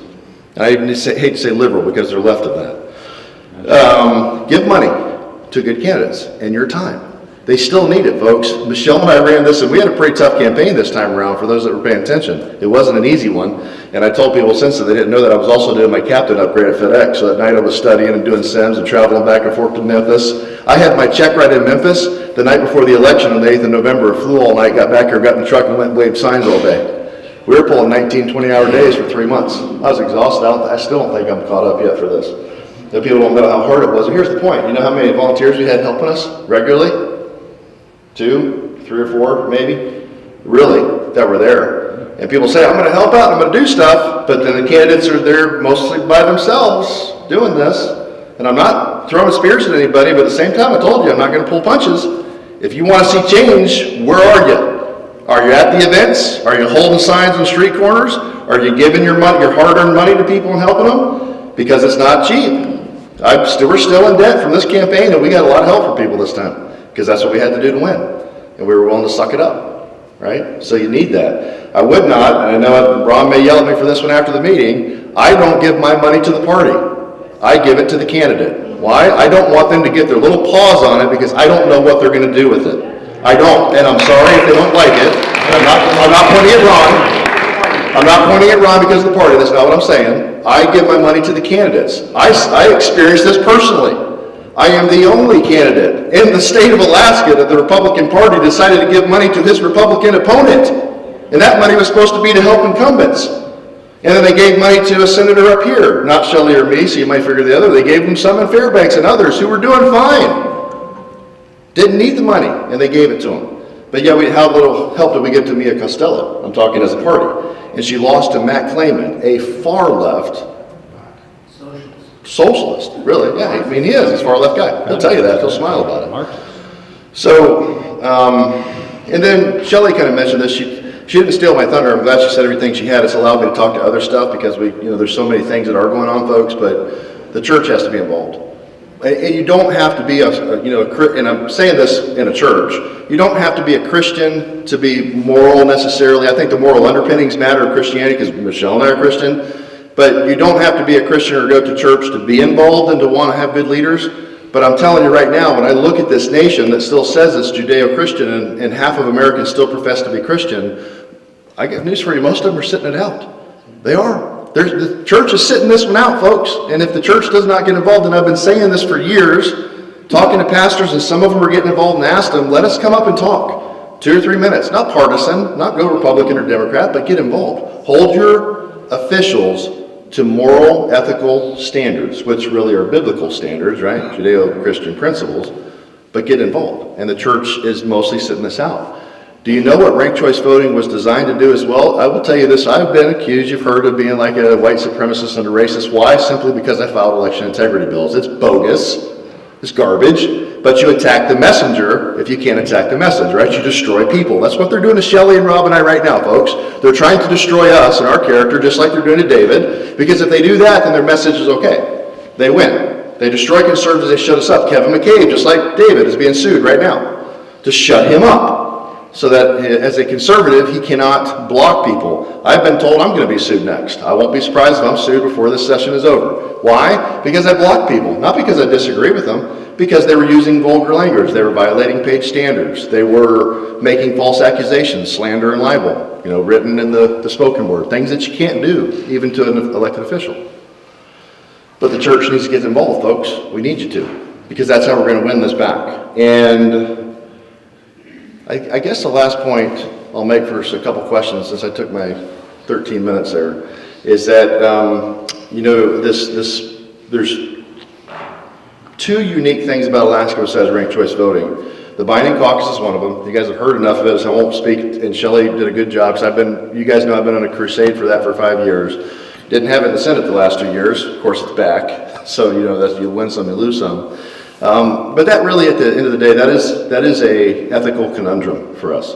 Because how can you, as a legislator, and I will never understand this, promise your vote in advance? How? You haven't seen it yet. You don't know what it's going to be, and you've already promised your vote. How can that be legal? I had a bill. I got it to the rules chair over this last session saying I can't move a bill. I did. I moved multiple bills actually. They just always got stopped by Republican colleagues at the end of the gate. The rules chair, who's about to be the Senate president, would not bring it to the floor, and it was to make the binding caucus illegal. Just a simple majority vote. And then the other part, and Shelley did not mention that today, but she's talked about it as well, because we're bouncing a lot of this back and forth in the small 3-person team, is the fact that in Alaska, like it is kind of a banana republic, this binding caucus thing, but also when a party at the federal level, pretty much, in other states, when the Republicans or Democrats get to 50% plus one, they're in charge. That's it. They figure out how to work together, they make it work. What happens in Alaska? Ooh, we're weird again. We're that banana republic. We don't do that. It could be like, okay, we have 15 Republicans. Well, now we got to wait for 2 months and figure out who's going to join with the Democrats and who's going to sell their vote to them and this binding caucus thing. And you're like, what the heck is going on with this place? Alaska's weird, folks. We really are. And we're independent. So I'm going to stop there because it's, a week until Christmas. And I think I'd like to go on the happier message. I don't want to be the guy up here going, blah, blah, blah. It's frustrating because I want to win too, guys. I do. And gals. I want to see David win his case. Why? Because that, like I said before, that is a national level case. Well, who's next? Oh, you guys are church members. Oh, but the pastor 10 years ago in your church that you're a member of, he committed a crime. So, you're associated with that, and that's a problem. Oh, if you're a Democrat. Oh, you were in Antifa, you remember? Well, Antifa, some of those guys got prosecuted, so you're a part of a group that was, for sedition and overthrowing government. You're in trouble. You're a Catholic church, you're a Catholic. There's some Catholic priests that have been committed, or, they've been convicted of pedophilia. They've gone to jail. Oh my God, you shouldn't be a Catholic. We're going to have to attack you for that. Where does it stop when somebody cannot freely associate into a group and not be a part of any group people that are doing bad things? Because every group has bad people in it, folks. Cops are bad, sure, most of them are good. Are there bad firemen? I don't know, probably, right? You never think bad firemen, but every group's got something bad, folks. You have to be free to be able to associate, and you can't be held responsible for somebody else's actions. David did not do that. He was there, and he just wandered around. My aunt and uncle were there. They actually watched it. They told us about it, right? So this is a big deal for where this is going, and I'm just going to stop there and answer questions because I know there was a couple of them out there, but I hope I'm not being doom and gloom, guys. I'm not meaning to be. I'm tired. Shelly's tired. Rob is tired. Ron is tired. You guys are tired. We're tired of getting beat up. I'm tired of working my tail off and then being told I'm going to be in a minority for the next 2 years and then watching people lie about me. That's the way it goes. Mike, real quick before he asks this question. If you and Shelley can keep doing your Facebook Lives, keep us informed, then we can help you guys more. So I always look forward to those Facebook Lives, and that's how we know what's going on, and then we can help you guys from here since we can't get to Juneau. We will absolutely do that, Terry, for sure. There's no question we'll do more of it. I know Shelley started them up. I was a little cautious in mine, and I had to be because everything was being used against me, everything I said. So I kind of shut that up during the campaign, didn't say anything until it was over. So that will come back now. But yeah, look, we have to shine the flashlight, Terry, just like some of you guys need to do too. And that's acceptable territory to me. Saying somebody is ugly and their mama wears combat boots, back to the old joke of the day, is not where we want to go with this. But talking about their bill, that's terrible policy for Alaska, or their vote that was against the will of their district, that's fair game. That's normal stuff. That's not talking about somebody's character. That's not stabbing in the back lying about them. That's just talking about what they did or said. That's why I'll sit here all day and talk about what they said in the press conference, because that's their words. I can do that, and there's nothing wrong with that. So we absolutely will do that. Yes, sir. Mike, thank you for all you do. But you brought up something on and Shelley did too, on our founding tenets of the country under Judeo-Christian morality. And there's a case going before the Supreme Court, maybe. The preliminary will be on January 6th, and that's Brunson versus Elm. And this could be a game changer. The chances of it happening, people give it from 0.5 to 50%. No, you can't pull it out. But there's a lot going on to support it. But what the case is on the 2020 election, not that the election was fraudulent, but you had 100 representatives, 100 of our political Washington people who said, hey, wait a minute, something's going wrong here. We want 10 days to look at it. And 385 of our anointed geniuses running the country said, nah, everything's just fine. Reminds me of the old character on Eeyore, just fine. Well, every one of those people, and a lot of us, have sworn an oath to support and defend the Constitution of the United States. And what Brunson brothers are saying is that they violated their oath not to investigate it because we had a credible amount of evidence brought by 100 people. This wasn't, 3 people sitting in the corner. This was 100 people. And a lot of people, by the way, making a lot of noise outside. A lot of the country was very concerned. We had 1 million people in Washington that day. And they were disregarded. And it's not whether the election was stolen or not, per se. The question is, did these people violate their oath? Not by not investigating. And you have to read the case. But they point out that a lot of bad things have happened because of this. Our Our border's wide open.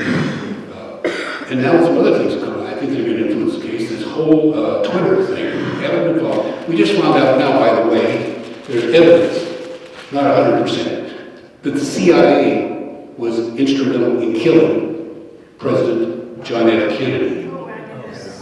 Well, we knew, but we didn't know. We didn't have evidence. And it's a big difference between believing something and all of a sudden, bang, it happens. And it's not 100%, but that was a coup d'etat. And I'm wondering, we didn't have a coup d'etat in 2020, and I'm not sure we didn't have one in 2022. So, what can you do? You can go to the Supreme Court. First, educate yourself on the case. It's very interesting.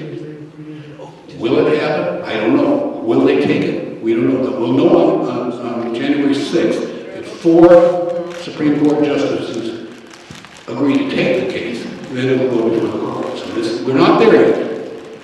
But there are a few things that did happen that are optimistic. One thing is the clerk of the court contacted Bronson and said, can you get all your background information to us post haste? And they said, we'll take about 2 weeks to get it all together. They said, can you make it 1 week? And they did. So there is some interest in this. He works in strange ways. Yes, he does. He does. I want to get David up here because this is because we're rapidly running out of time. Let me finish 2 things, Mike, that one we'll hand to David, because I'd like y'all to hear from him, because you do need to support him, and he needs money. Like, I hate to say that all the time, but look, it takes money to defend yourself. I'm probably next, like I said, I know, and Kevin, I don't even know what David spent, but I know Kevin's like $35,000 out of pocket. David's 50 or more, whatever it is. And what's the point, folks? When you have an entire legal organization like the Northern Justice Project that has unlimited funding, they're doing this on purpose because they're going to bury us. We can't defend ourselves. That's the whole purpose, folks, to run us out of office or shut us up. That's what they're doing. Kevin's already turned his, I don't know what David's done, haven't asked him, but Kevin's already basically turned his Facebook off to no comments. There goes a public square that you could talk about things and debate it. So 2 points to that, and I'll give up the mic unless there's a burning question. Number one, by our own Constitution, the Senate, state Senate, has the authority, which it's never used, to impeach judges. Now, anybody that's been paying attention knows what's been going on in Kenai with that grand jury. That grand jury is your tool as a citizenry to use against an out-of-control government.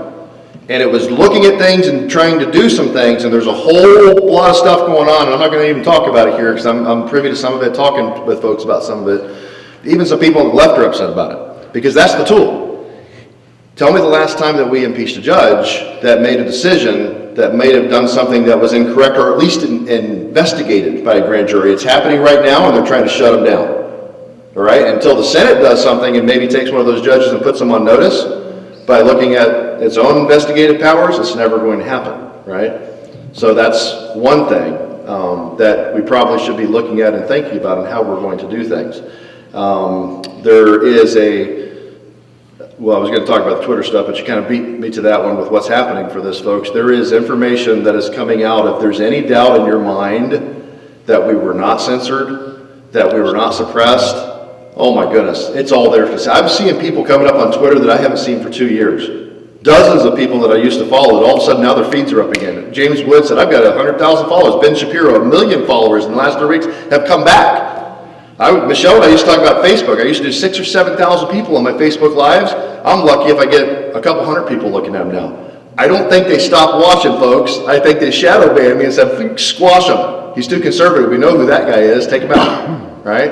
And we know it happened because Twitter did it. And now Elon, to his credit, is showing us that with the hard data. So don't think that this is not a problem for us, folks. This is the stuff that you have to think about how to win.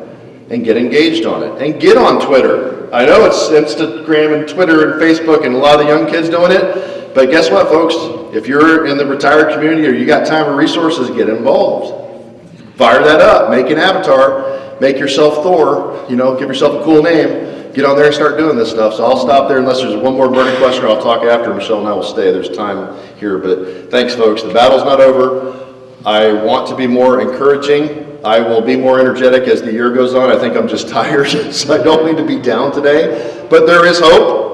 because you said it yourself, it's his plan. He knows how to turn lemonade, lemons into lemonade. That's the thing. You gotta not forget that, right? Because I think most people in here are believers. I am.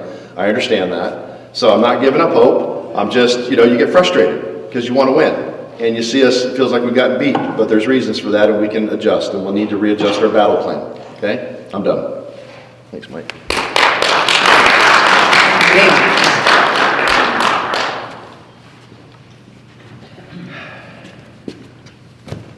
This is a warrior right here.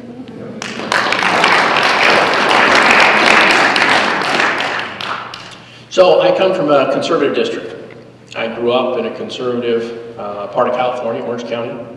Never been a Democrat elected there, not when I was there. I live in Wasilla, conservative part of Alaska. I was raised in a conservative community, socially, physically. That's what I know. It's what I believe. And so when I talk about being a conservative, I don't have to go, figure out what that is and how to talk to people in a conservative way, because that's just who I am. Makes it easy when you're running in that kind of environment to be honest with voters and say, hey, it's who I am. Like it, don't like it, vote for me, don't vote for me, that's fine. So you can expect, I hope, when I get up in front of you that I will offer a conservative perspective, because that's what I know. It's what I'm comfortable and familiar with. How's that? Is that better a little bit? Yeah, we're not. Okay, good. Thanks. And I can move if I need to. But, I know. So one thing you might not know about me is that I've been involved in Republican leadership in Alaska for over 15 years. I was also involved in Republican leadership in California. Interesting contrast, very interesting contrast. I watched what happened at the last Central Committee meeting and some of the very public positions taken by our state Republican Party. And I will sum it up for you in less than 10 words. If you can't beat them, join them. And our party did. Our Republican elected officials told conservatives, that's pretty much all of us, when you got conservative, the name of your organization, told us unequivocally, you don't matter. You don't. They don't care. They're not going to be fighting for election integrity for the next 2 years in the legislature. They're not going to be fighting for the PFD. They're not going to do anything about Roe versus Wade being overturned. They don't care. And sometimes they don't care, but they're politic enough to say, well, the voters care, so we're not going to say it. They have now taken that second step and said, to you, the voters, we really want you to know we don't care. And so you had 8 Republican senators join the Democrat caucus with folks like Forrest Dunbar, who is now going to be in the Democrat majority ruling that caucus, and have said to their voters, effectively, you could have voted for the Democrat, you voted for me, really wasn't much of a difference. Practically not a difference. And you have a Republican Party that comes to you now and says, our job is to elect Republicans. And so Lisa Murkowski won. She's a Republican. Success. Kelly Merrick won. Republican. Success. We did our job. Kathy Diesel won. Republican. Success. So now the Republican Party, how they have defined themselves, has said, we were successful in the last election. We elected Republicans. As a voter, if you're not one of the politicians in the room, if you're not connected to the Republican Party leadership, that might be a little bit hard to understand. I think an easy way to understand, I've served in the State Central Committee, I've served in the District Committee, I've served on the State Executive Committee. I held the position that Ron Johnson now holds 10 years ago. And we dealt with this then too, because my senator, Lyda Green, did the same thing. And became Senate President of a Democrat-Republican working group. And it took us 4 years to fix that problem. Because when she came back to our district and said, you know, hey, here's all the money I brought back to the district, here's all the good things I've done for you, Mr. Stoffel and I and Sally and others who were all part of our district leadership at the time, we said, no, you did not represent us. You represented someone else. And you know what, within a week, she dropped out of the race. And Linda Menard joined. And she was going to fix it. And she did the same thing. And when she came to us, you know, and that was after, I think, you know, she'd already gotten an endorsement in our Senate district. And so 2 years after that, we were finally able to get Mike Dunleavy in as a senator who was going to put a stop to that crap. It wasn't easy. We could have said, oh gosh, Lyda and Charlie, Linda, oh gosh, they're the politicians, they've got all the power. I guess we just got to find something that they'll go along with, that they like. You know, let's ask for things that they're okay with, because they had already decided, no matter that Sarah Palin was pro-life, no matter that Lyda Green was pro-life, they had decided as part of joining that Democrat coalition, they were not going to do anything to fix abortion in Alaska. Right off the top, not going to do it. And you're in a very similar situation now. It took us 4 years. It took us fighting up against the people who were there supposedly as our representatives, Republicans, in the legislature, who had sold us out. And so if you want to change it, you're looking at maybe something similar, at least 2 years to fix that. But now you have a Republican Party who is coming to you and saying, hey, this is what we can get. Because the Republican Party in this state, unlike some others, does not engage with the voters, with Republican voters. Doesn't talk to them, doesn't know who they are, generally doesn't care, particularly conservatives. They engage with politicians. And so how they measure their success, how many politicians are we talking with? And the Democrat Party is fine with that. So they ran Kelly Merrick and won. They ran Kathy Giesel, Lisa Murkowski, Jennifer Johnston, Gary Knopp, Chuck Hopp. It's a long list. The Democrat Party is perfectly acceptable of this new Republican strategy. They'll just run people and call them Republicans. Everybody's happy. The Republicans are happy, the Democrats are happy. I mean, the only people who aren't happy are the voters, particularly conservative voters. Because you get screwed, they don't care. Things you want? Oh well. So, as a new group, I mean, this is kind of one of those interesting times to be starting a new conservative organization. You now are faced with a kind of existential choice. How are you going to respond to this? But basically, they're telling you, drop the conservative in your name and come along with us and we'll kumbaya. Keep it and you'll be like Mike Shower, Shelley Hughes, Rob Meyer. So, that was the same thing that happened many times. It was not the first time. You know, Scott Ogan was sitting in the broom closet representing the Valley back in the minority back in the day. He wasn't the only one. There were others. This is not the first time this has happened. But this is the first time this has happened to you as a new organization. You get to decide for yourselves how you're going to respond to that. I want you to envision one thing, though. Envision Trump just got elected, 2016. You are the, I don't know, Democrat leader for your community. And you're coming back to the Democrats, and you're coming back to give a report on the election. Man, Trump won, it's terrible. Got these Republicans in Congress, it's awful. And the message you bring to a room full of Democrat activists is, we lost, we're in the minority, there's nothing we can do, I'm sorry. And how do you think the Democrats would react to that message? That man, woman, whoever it was, would be run out of the building on a rail, never to be heard from again. Because that is not an acceptable position. And it shouldn't be for you either.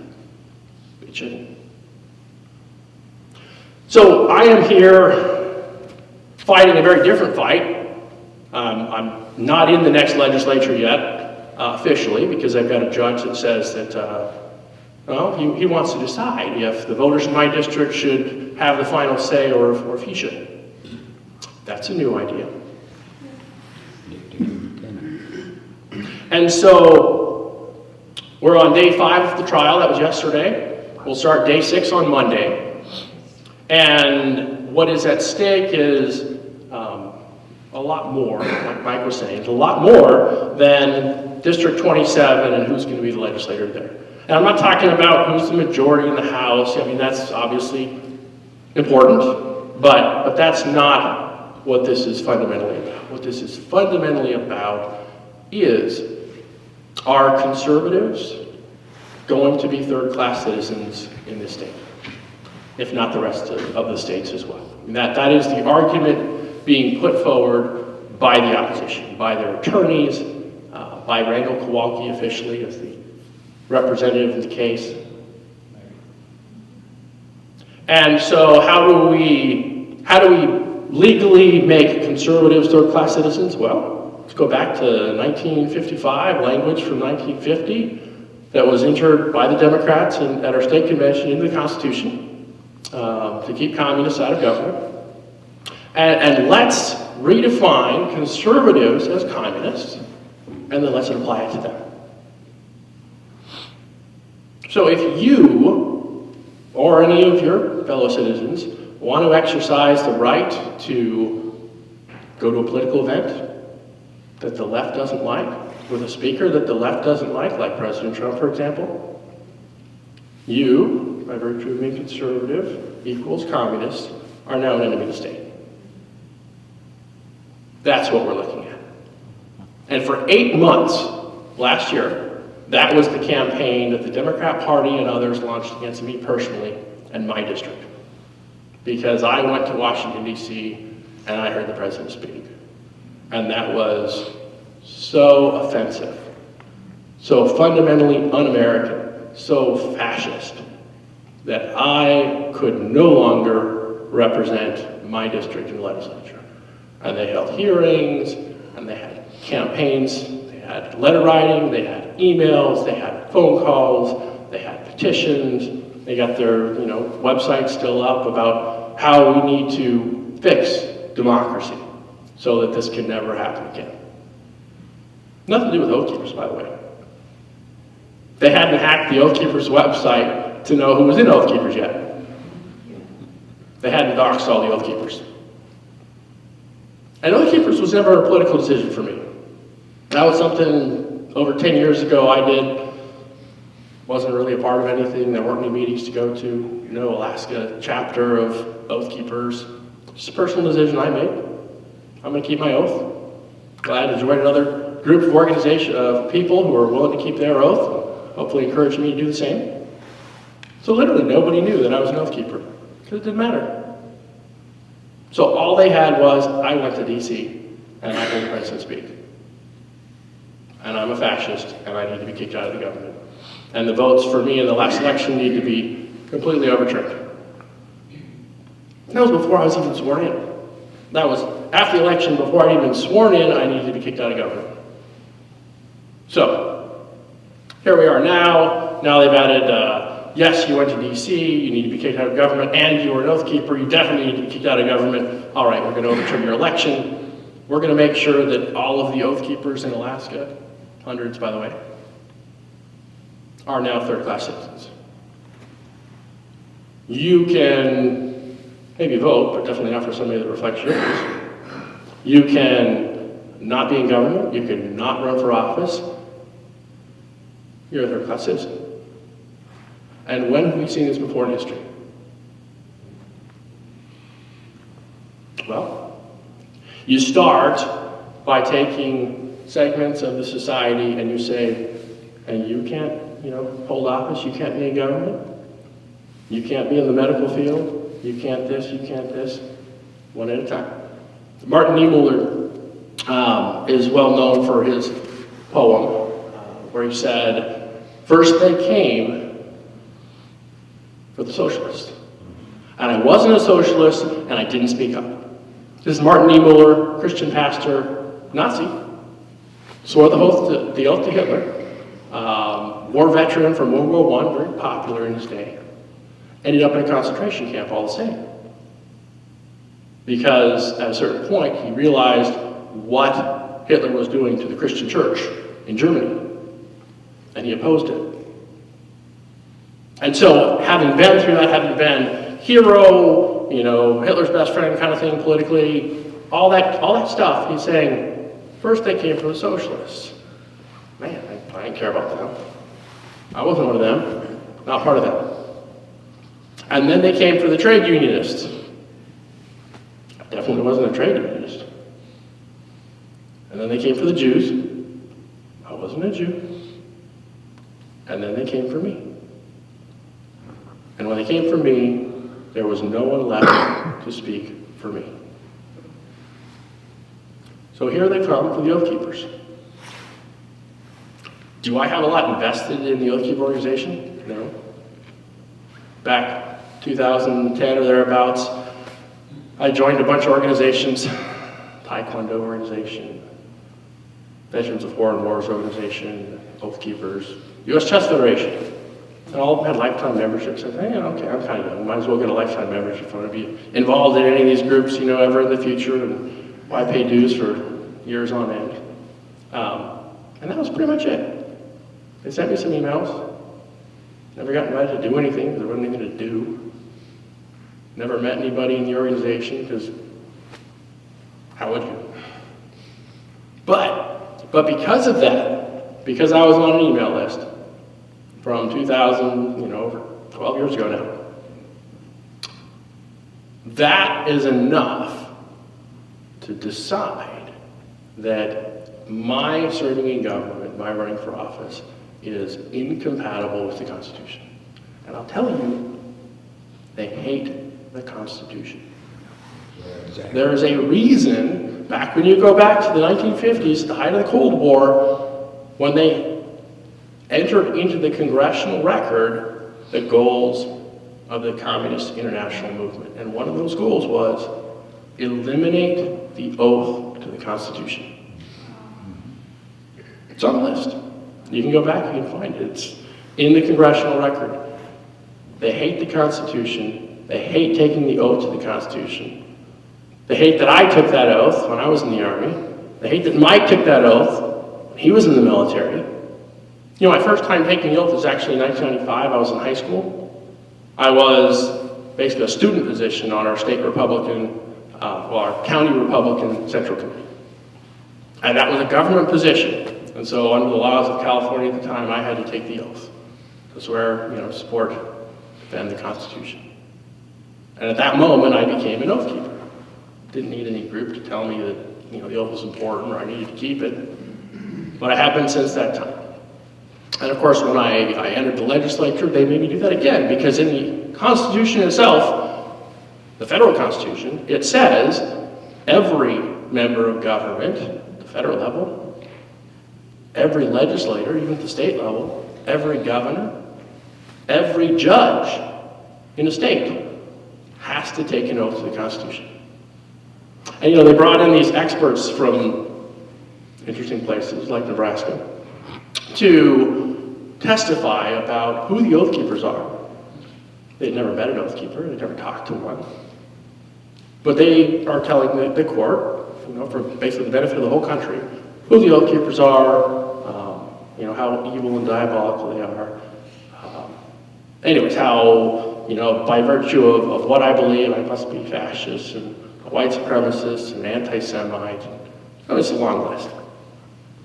And Joe Miller, my attorney, asked him a question. Like, so why do we even take oaths anyways, you know, to the Constitution? I don't know if you heard the response. If you're watching on Politadick's live stream, you can go back and watch it if you missed it or you want to see it again. They're expert. They're top guy. Says, I don't know. That's exactly what he said. Yep. And when you put yourself in that person's shoes, someone like that person, and you really adopt the mentality that we're living in some modern version of the USSR, why would we have oaths? You don't need oaths in the USSR. You don't. They serve no purpose. If anything, they get in the way. And it's interesting to sort of listen to the dialogue in the opposing, counsel, the attorneys, their witnesses. It's largely coming from that type of mentality. We don't live in a constitutional framework anymore. The Constitution's kind of a paperweight, kind of gets in the way.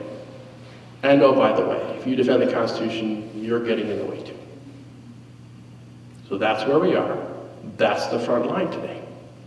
Now, the judge has also gone further, and he said, for the first time ever, that anyone, any of you, can sue anyone in government personally for being in government.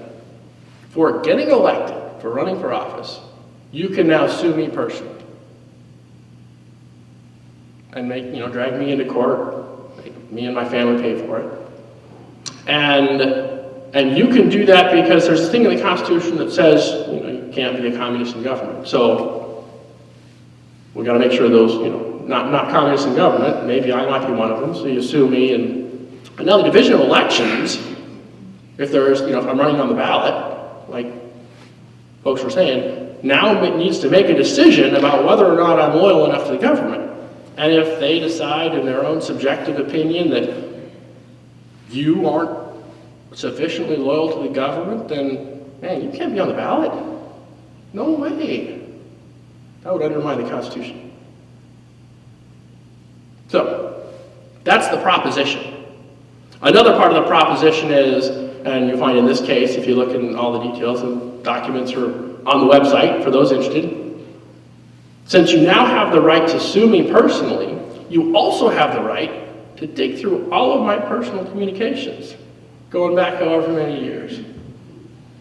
And they literally made us go and dig up over 31,000 pages of documents and give them to our political opponents. Like that? So that they could make sure in their satisfaction that I am not a communist, that I am loyal to the Constitution. And within hours, what do you know, the Democrat activists are posting them on Twitter. No surprise there. So let's set aside this impact on me and my family, which is severe.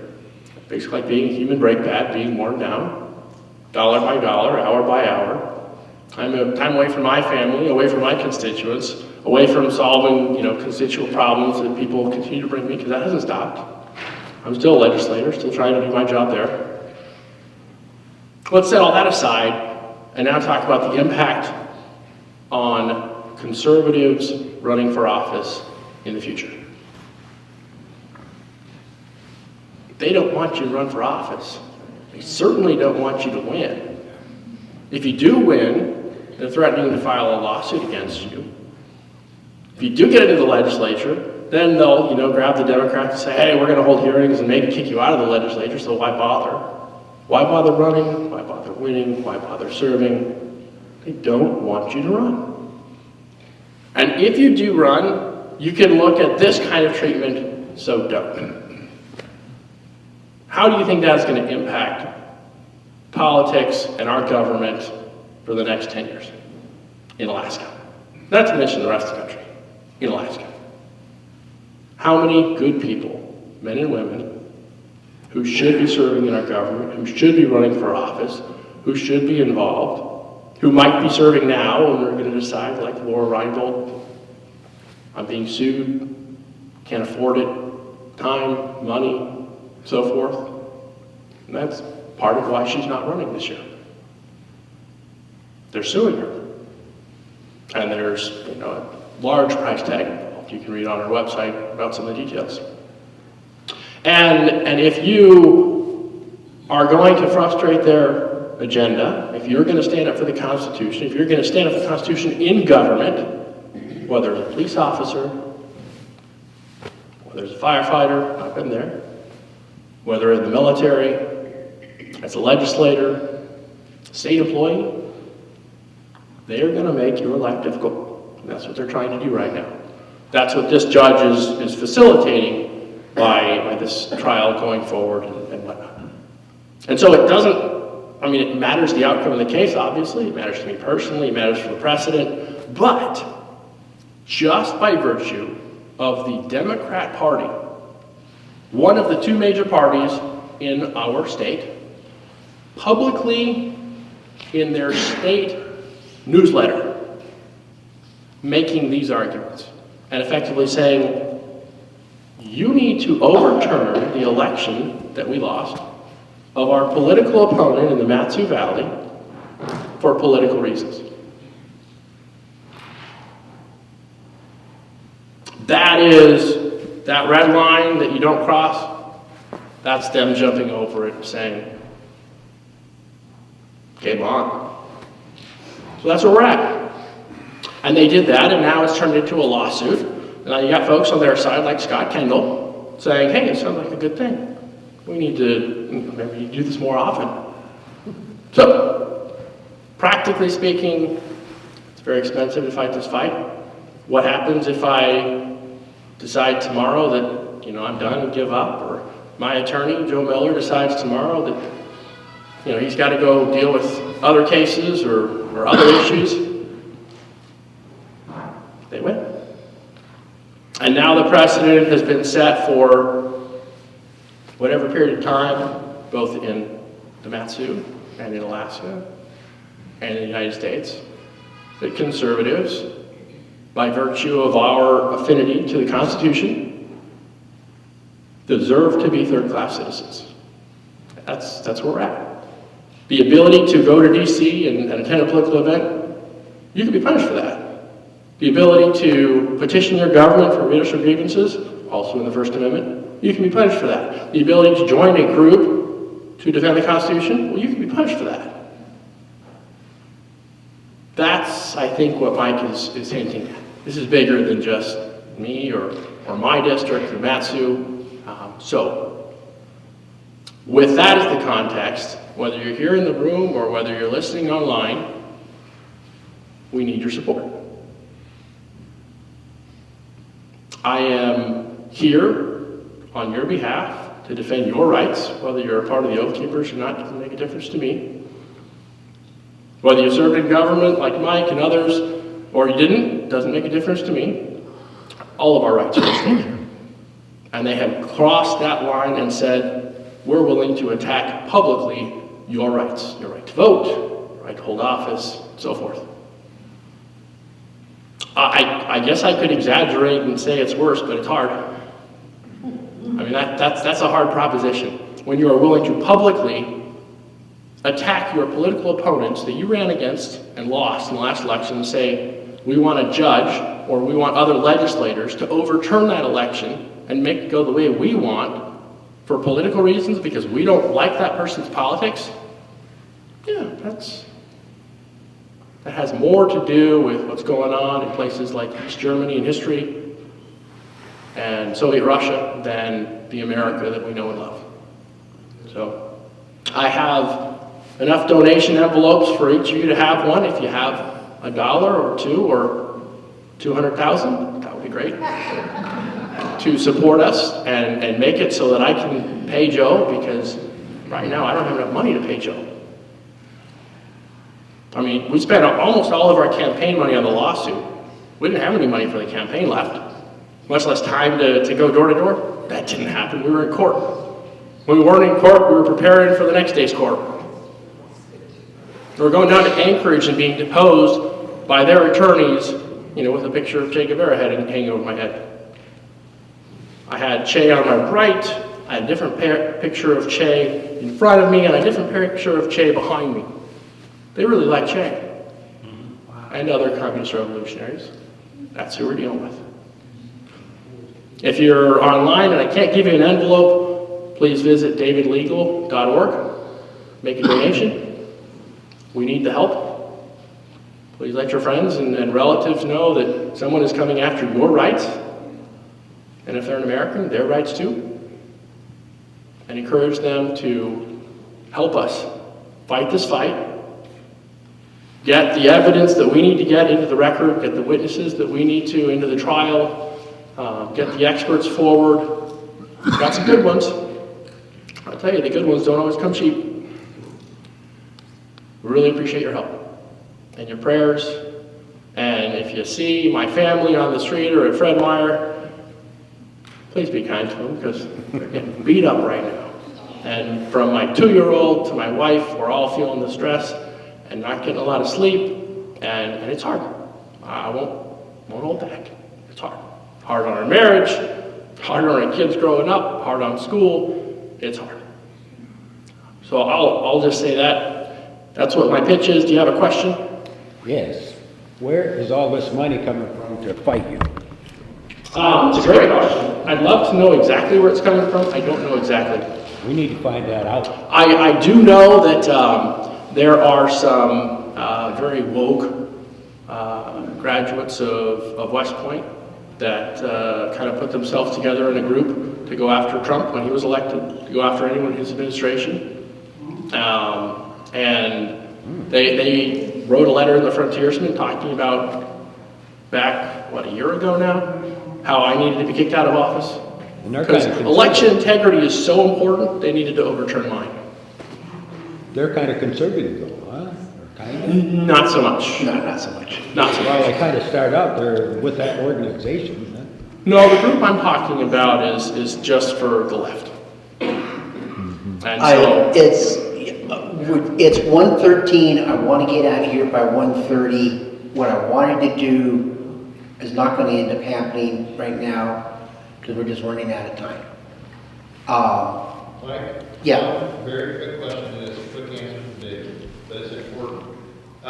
David, because I don't have faith in our judges here and our system and how we select them, the Missouri plan, all that crap, not to go down that path for now.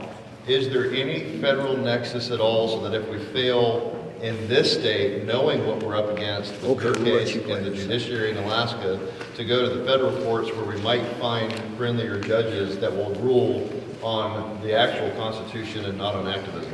Any ideas? I can really take that. We're certainly hoping that each judge along the way does the right thing. And I think we're making it painfully clear what the right thing is under the law. In our current trial, we've seen certain laws set aside. They're not important, which is always concerning.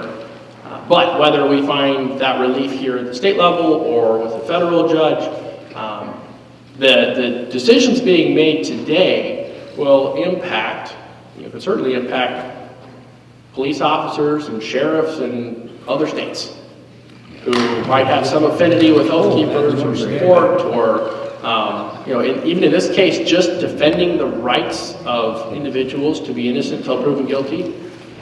Well, the judge held that against me. Said by insisting that we wait until someone's convicted before I start treating them as guilty, that I haven't disavowed them, therefore I should be a target. So yes, there is federal nexus. The other side's already said back when they filed the appeal months ago, or the case, that they were going to be appealing or dragging it into the next legislative session. So I fully expect there will be appeals, which will also be expensive. And if you know of any good attorneys that would like to get in on an important issue, we would probably welcome that help. David, what kind of expense is Milwaukee incurring as far as the Northern Justice Project doing this, and he's not having costs? Do you know? Yes, if you go on Twitter, you can find references that they're doing it pro bono. So Randall is not paying anything. That's right. So that's it. But as far as where's the money coming from, well, a lot of it's coming from out of state. It's not coming from Alaska, would be my guess. But I don't have access to their receipts. We need to find out, folks, where they're getting their money. Well, we already know. Right back to George Soros scripts, the Northern Freedom Project. Here. So, the original case came out of Anchorage, a whole bunch of lefties out of Anchorage. I'm sure some of the money comes from there too. David? Thanks, David. I got a lot of envelopes. I was wondering, I would like to pray for David. Can we just go into that room? Okay, yeah. Anybody want to? He wants to Yeah. pray for David, okay? You all will stand. Oh, okay. He was going to go in that room, thank you. I'll pray for Joe too. Father, we thank you that you love us unconditionally, and because of the blood of Jesus, Lord, we can come into your presence, Lord. Lord, we need, Lord God, your help, Father, to support David, Father God, and Joe, Lord. And I pray, Lord, that you would give us, we the people, Lord God, the wisdom, Lord God, and the courage, Father, to back them up, Lord, with our prayers, but more importantly, putting feet to our prayers, Father. We love them, Lord, and we thank you for what they're doing to actually save our republic, Lord. And so, Father, I pray we would see, Lord, the magnitude of this and the importance of this, Father.